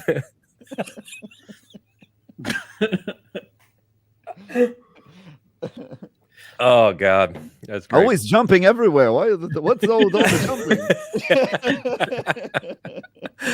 Oh my God, was there? What was your favorite stuff from this show besides this? I mean, probably Wonder. I mean, I think Okay. that was a super surprise, and I do think it has the same kind of caveat I have for the Starfield Direct, which is that one of the things they really worked on showing in that trailer is how weird and wild it could be, and that might be it. What we saw in the trailer might be the only weird and wild things in the game. You don't know until you actually play it. I hope it's not, but Yeah, Mario I mean, turns into an elephant and things get stretchy. Okay. Yeah, it feels like I don't know. Though, here's what I took from it: Nintendo at a direct presenting a new 2D Mario. Excuse me. Feels like they wouldn't commit to this in the way they did if it wasn't a fully featured 2D Mario. Is the theme I'm getting? I don't think this is going to be lackluster. I agree. No, I'm excited about it. Travis it's is the still lawyer in laughing. me that can't help but say, "All right, it's still a trailer, folks." Sure. And if you go to their site, like go to Nintendo directly and look at this, there is a misshaped JPEG, not a joke, on the page where it just takes you to the Nintendo store to pre-order it. There's nothing else. There is no other information on the game. So, yeah. Well, But I'm looking forward to it. I think it'll be awesome. But that was a great direct. I mean, I really enjoyed that Nintendo Direct. I like the breadth of gaming opportunities that Nintendo continues to show, right? Regardless of what the FTC says, Nintendo is out there doing all sorts of weird stuff. Not just first party, but third parties are also bringing in weird games. Big time. Am I excited about the Arkham trilogy? No, that's not what I play my Switch That was for. crazy. That was the craziest announcement they did. Arkham Trilogy, Metal Gear Solid, Vampire Survivors, Persona Tactica. Metal Gear Solid, I have a complicated relationship with because it's like Konami just appears to be putting Metal Gears out there and being like, "Well, we need some money now." Yeah, I don't know. Oh, the gaming industry makes a lot of money. Okay, crazy. Let's what throw IP stuff do everywhere. we have? Well, we still have those Metal Gear games. Okay, put them back out. Yeah, no doubt. Yeah, No doubt. speaking of the FTC and the Nintendo Switch, I love that every single interaction was, yeah, but the Switch isn't really a 9th generation console, right? And then he was like, yeah, but they beat us like every month. They beat both of us. They sell more consoles than Sony. They sell more consoles than Xbox. I don't know what you want from me. It's worse tech, and they beat us with it. So yeah, Nintendo's that annual plays off. revenue in the gaming segment is like it's just behind Xbox, and that's only because Xbox acquired Bethesda. Like this is why the FTC is. That's why I'm characterizing it as wasting time, right? I mean, it's like they try to pull Nintendo out of the market because Nintendo kills their console argument because Microsoft turns around and says, "Really, you need Call of Duty to survive in the console space? Let's take a look, shall we?" And they look at Nintendo. So the FTC has to say, "No, Nintendo is completely different." Say, "Well, we have a lot of precedent in both law and regulation that says product differentiation doesn't a separate market make. A car can have a different engine. A fan can run at a different speed. That doesn't make it a different market. You want to play a video game, you got the option of a Switch or an S or an X or a PlayStation 5. Those are all the same market. Target puts them in the same place. You're thinking about these things the same way. We're talking about them on the same podcast. That's how these things work." Yeah. And the FTC says, no, it's a lot less powerful. Great. Doesn't really matter, does it? Yeah, it's very interesting. Yeah. But yeah, I will say that the thing I was most excited about at that show was Super Mario RPG. I have a very fond Okay. memory of that. I think that game came out when I was very young, or at the very least, Oh I yeah, played it that when was I was Super very young. Nintendo. I mean, you're in It's weird. Super Mario 95, RPG has some 94. weirdness in it. 95, 94. So I was like 5 or 4 years old, whatever. Yeah, that game was one of the first JRPGs I would have played then. That's Squaresoft at its most majestic. Squaresoft, Mid-90s. absolutely. Majestic. And I'm absolutely pissed that I don't have my copy anymore, and I sold it years ago. Yeah, so I'm very excited about 96. that. 96. 96. All right, so I was a little older. So yeah, maybe not my first JRPG then. It's a little but older. Yeah, How old were you? 6. I was a little older. You guys don't get it though. You guys don't get it, okay? When I was 6 years old, I had seen some things. I had played a lot of video games. So that was not. Travis was I deep played into Manhunter in '96. I don't know what to tell you. Yeah, my first console was Atari 2600. I played the crap out of Atari in the early 90s when I was very small. So yeah, that was good, a good time. But yeah, I'm very excited about that game, as are many people at IGN. Yeah. A friend of mine at IGN whose wife is giving birth this weekend messaged me. I messaged him to see how things were going with the whole birthing process, and he responded to me, and I quote, "Screw the kid, Super Mario RPG," which I think is, that just speaks to the excitement around this particular Yeah. title. You can save that for the bar mitzvah or whatever. I'm good definitely story. going to. Yeah, that's a great Discord message to have in my my history. But yeah, that's the one I'm most excited for. Although Nice. Pikmin is a close second. I Pikmin will be love awesome. Pikmin. I love Pikmin. That's cool. That's good. Yeah, man. Night so, Pikmin, man. Night Pikmin. Get excited. Dog with no nose. Just what we needed. With as you said, Alan Wake 2 and Super Mario Wonder and Spider-Man 2, this is one of those moments where, like, as big as Spider-Man 2 will be, and I know it's going to sell gangbusters, it's a game I'm personally not interested in, which I'm thankful for, because it means I can play Alan Wake 2 and Super Mario Wonder, 2 very different games, in late October, and kind of enjoy them without thinking, oh shit, I got to play Spider-Man as well. So it's good. Yeah, no, the September-October lineup is but I have good as Forza. May, June. Forza's October too, so I'm screwed either way. So it's going to be a good one. Yeah, it's been a heck of a year already. I know a lot of people are saying this now, but a few years ago we had the debate on this show. It was probably before you both were on here. Around did 2017 finally top 2007 as the best year for games ever? And I think we decided at the time no. I think 2023 is. I don't know how this doesn't end up being the best year for games ever. I think you've collected a lot of 2021 and 2022 games because of the Yep. pandemic. So You sure have. Exactly. You sure have. Yeah, and it's created this ridiculous year for gaming, which is amazing. Let me catch up on a couple super chats. We got Don Lionheart now, $5 super chat. The best Mads Effect. I'd like to see that game. Now I want to see Mads in a Mass Effect game. The best Mads Effect, the one where you can drive the Mako, Yumi and Andromeda, right? Don't get Hoeg started, Don. Don't get him started. Yes, my favorite Hoeg argument. Yes. Andromeda is second, not first. There we go. Collapse from within this alliance of you. Yeah, this is he's the Russian military general. It's a strife. Oof, Mutiny. Oof. All right. Too close? Too close. Don, thank you. Shoosh with the €5 super chat. Best Mass Effect is the one that gets to be actually shipped. Because it's on disc. Or is it punned? Because or is he referring that the new Mass Effect, who knows when it's actually going to ship and if it's actually going to be good? It's probably that, but I like our answers better. Yeah, fair. Yeah, it can go either direction. Shoosh, thank you very much. And then Gecko Gamer back again with the €11 super chat, covering up Travis almost entirely. Quite a bit aside. Recently, the Uncharted roller coaster opened in Portaventura. Opened. Okay. Reception has been good besides the horrible opening day, 6-hour long line and no AC. Oh boy.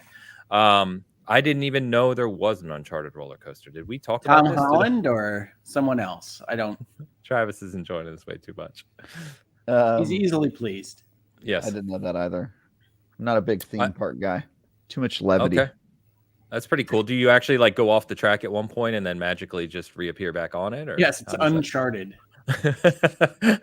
No, for a while you have to get off the ride and you have to chain it to a tree and get it up the mud. You know, you have to do that for about 30 minutes. You have to climb down like the stanchions, but they have little yellow handkerchiefs. No, there's a whole part where you're walking up the mud and you have to get your Jeep to go. You have to you know, tie it to a tree, and it's like 30 minutes. It's like really slows down the pacing of the ride. Emergent gameplay, man. Emergent gameplay. It's immersive. I believe there's a Tom Holland animatronic. How could you tell the difference? Lol. That's cool though, Gecko. I was what not park aware of is that. that at? What park is that He at? said Portaventura. Portaventura. Gecko is in. Where do we say Gecko is? South Africa. I don't know why South Africa entered my head. I don't think that's right. It's probably not. Oh, it's in Spain. He just said. So I was not even close. So I mean, they're basically the same country, same history. Africa. Oh, and it's not a country. It's not Portaventura. He said South Africa. Okay, that is a country. How dare you? It's How not dare you, Portaventura, which would be in like Southern California. It's Port Aventura. Oh, I see. All right, Raymond. That's a perfectly valid way to pronounce that. It is a perfectly valid way to pronounce that that Semitic cartoon. I like Raymond. I'm way too much fun. We're going off the rails here, quite literally, as we're talking about an Uncharted roller coaster. So it seems to fit, to be honest with you. Thank you, Gecko, for the super chat and the info. Appreciate you. All right, guys. Chat, you've been awesome today. We were nearly at 450 concurrent, which is great. Great to be back. Great to chat with everyone. Dan, I think, assuming he survives his mission, should be back next week. We will see. We'll keep you updated. And next week, we should have a guest as well, a guest that I am very excited to talk to, excuse me. I've been speaking with him a while. It is a developer at Respawn who works on Apex Legends. And very knowledgeable guy, a lot of insight in a lot of aspects, obviously, of game development. So I think, assuming he can make it next week, that'll be a fantastic conversation and some good insight into development. He talks a lot, Travis, about working from home. And he is a proponent of it. But I'm very curious to hear his insight into such a topic and what it's actually like developing Apex Legends remotely and how that impacted the team and all those types of things. So it'll be good. Should be good. Yeah, I'm excited for that. For us, right now on Season Gaming, you can check out, like I said, I have a preview of the finals that get the shooter I spoke about. You can see that up on the channel. Check that out if you'd like to. There is a new Invincible demo. I talked about that a little while ago. The Invincible, the status law. Based on the novel, the game based on the novel. There's a new demo up for that from a different section of the game that was provided to press. Is that like the second or third demo? It's the second one that I'm aware of. So I'm going to check that out this week and hopefully talk about that next week as well on the show. And then I'm also writing an article on Xbox relating to some of the things they discussed off air in LA. So there was a 45-minute to an hour long discussion with Sarah Bond, Phil Spencer, Matt Booty, and Todd Howard, given to only press that you could record, but you couldn't. It wasn't broadcast. So some commentary around the industry and future things where Microsoft is looking their game output, right? So writing an article about all that as well. Hopefully I'll have that up this week as well. So Travis, what you want to shout out, man? Yeah, I've got an upcoming preview about a massively multiplayer online game that I'm playing a ton of right now, but can't really talk about what it is because it's not an announced game yet. And then I've got, I think my next review might be a Switch game, and then after that, probably Remnant 2. So I've got some content going up there. But other than that, I'm just churning out the usual reviews and previews that you can expect from me. You can find that all on IGN.com. And aside from that, hoping to finish Cyberpunk still before the expansion comes out. How many that was another thing. How many hours do you have in it? Like legitimately? It's a completionist playthrough. So I probably play Cyberpunk like 1 hour to 90 minutes per week. Okay. I got to tell you, every Cyberpunk news item that comes out, I want to play the version I have on my Xbox less because even the stuff with what is it called? Phantom Liberty. Yep. They said that they've reworked all of the skill point trees and that's what I was just gonna say. Yeah, is that the game's gonna feel brand new in September again. So like, yeah. But I do want to beat the main story before that all comes out, so I'm not completely lost. And I'm gonna do that. Damn it! I swear I am. That's like one of the ones I can't back down on. I've also been enjoying Elder Scrolls, by the way. Elder Scrolls Online came out with an expansion, Necrom, which is pretty cool. So I've been checking that out a little bit. Good game. So many good games, man. It's gonna be busy. Not enough time. I love ESO. Disclaimer: my brother works for ZeniMax. Nice. You mean Xbox? Yeah. Well, I mean ZeniMax Online Studios. Yeah. By the way, one of the things that I'm going to write about in my article that they spoke about, Matt Booty spoke about in that discussion, I think some sites, I think IGN might have posted it too, is that because of Fallout 76, ESO, and the number of those kind of live service games, right, that Xbox has under its umbrella now, they have over 150 million monthly active users, MAUs, which, people, I see some people in the showcases ask, like, why are they showing Fallout 76 again? Why are they showing ESO? And it's like, I think you underestimate how many people play those damn games. Like, Fallout 76 rallied hardcore. I reviewed that game. I think I gave audiences. it like a 5 or a 4. And it's much bigger and much better now. It actually has NPCs and storylines and stuff it didn't have at all in game Microsoft has shown a general willingness to go save the floundering live service game, which I think is nice. I'm looking forward to it someday happening with Halo. Stop it. Damn you. No, he's right, though, because they do bail on some of their projects, and some of them they stick with. I'm wondering what the calculus is there for which ones they stick with. They've done right. Bleeding Edge, they killed off. Bleeding Edge canceled, but Sea of Thieves has done well, right? Halo is on a curve, I'll say. State of Decay 2, they continue to support. That's I give Halo crap, but I want Halo to succeed. I want you guys to love Halo, but well, I mean, they do love it, but trust me, when I got some more insight while out there, and like it, people are like, when are we going to see campaign? The next campaign, and I'm telling them, like, never. Don't hold your breath. It's going to be. Didn't they basically announce that campaign hadn't been worked on, and then half the team got laid off? So I assume they didn't announce it, but and then there's literally nobody working on campaign. Right? Yeah, of course there's not. Yeah, I figured that was true. Yeah, so it's going to be a long time, which saddens me, but yeah, the point is made. Anyway, Hoeg, anything you want to shout out, man? No, I think I said as part of this episode that I haven't been making legal videos because it's proven to be a little bit more difficult than I thought it would be. In my recovery process, I want to get back to doing that. We have Lawyers and Dragons. We had a week off while I was away, but we come back with episode, I think it's 4 or 5, this coming Saturday, and we're having a lot of fun playing Lawyers and Dragons. It's a really big season. We've got visual elements. We've got a lot more stuff coming. If you haven't checked it out, you should, because we're going to have a lot of fun. There might even be a face that you're familiar with in Lawyers and Dragons sometime soon. So hopefully you guys can come over and check that out on Saturdays at 10 a.m. Eastern. But other than that, I'm hoping to get some virtual legalities up in the future. Obviously, this hearing stuff, I'm getting a lot of DMs on. I'm being asked for a lot of comments on. And I feel bad about not being able to be more present in that discussion. So I'm trying to get there. But it's a process, folks. I am a go-getter. I am a guy that likes to get things done and proceed through this. And I'm working through rehab as fast as I can, but you know what I think would be helpful? Anytime somebody asks for content, you could just show them, like, send them a picture of like your brain scar.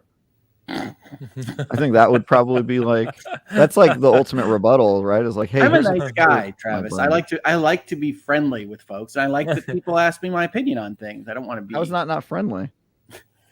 That's a perfectly valid answer to anything. Hey man, where's the content? Here's a picture of my brain scar. What do you think about this? That's what I'm dealing with. It's healing too nicely here. You can barely see it. That is true. Yeah, unless you look hard, it kind of blends in. Yeah. I will say though, I have to imagine, Hogan, not to get too deep into it, but I have to imagine that's got to be frustrating, right? Like you know what you're used to putting out, and not being able to kind of do that as people are asking for. It's got to be frustrating. But I am with Travis too. It's like, anyone asking you for content, you can be like, all right, calm down. Like, come on, Hoeg's used to putting something. Well, I mean, look, I can tell people right now, we're not returning to 12 to 14 videos a week. Yeah. So, I mean, that's not happening, but I definitely want to be doing commentary on this. I'm behind on this story now, so that's also its own kind of roadblock. So I've been thinking about how to do like a roundup of here's what's happened since we last talked about Microsoft and the FTC, and now we can talk about what's happening today. But it's a trick, and I apologize for that. I would love to be doing more. You don't have anything to apologize for. It's the nature of me. I disagree. Yeah. Feel guilt. Phil. But yeah, I mean, I told you before, you're a machine, so that I hope no one is expecting that. So I'm sure some people are, but they shouldn't be. So, all right, chat, you've been awesome today. Great being back with you guys. Seriously, I miss talking games with you guys. I love it. I have way too much fun. Good laughs today. Hopefully Dan will rejoin us. Hopefully we'll have the guests next week. Looking forward to it, to get back in our regular routine here. We'll be back next Sunday as always. If you enjoyed the show, you know the usual. Give us a like, share it out on the channel, share it out, hit us up on the audio side. We really, really appreciate it. Until then, we will see you next Sunday. Peace.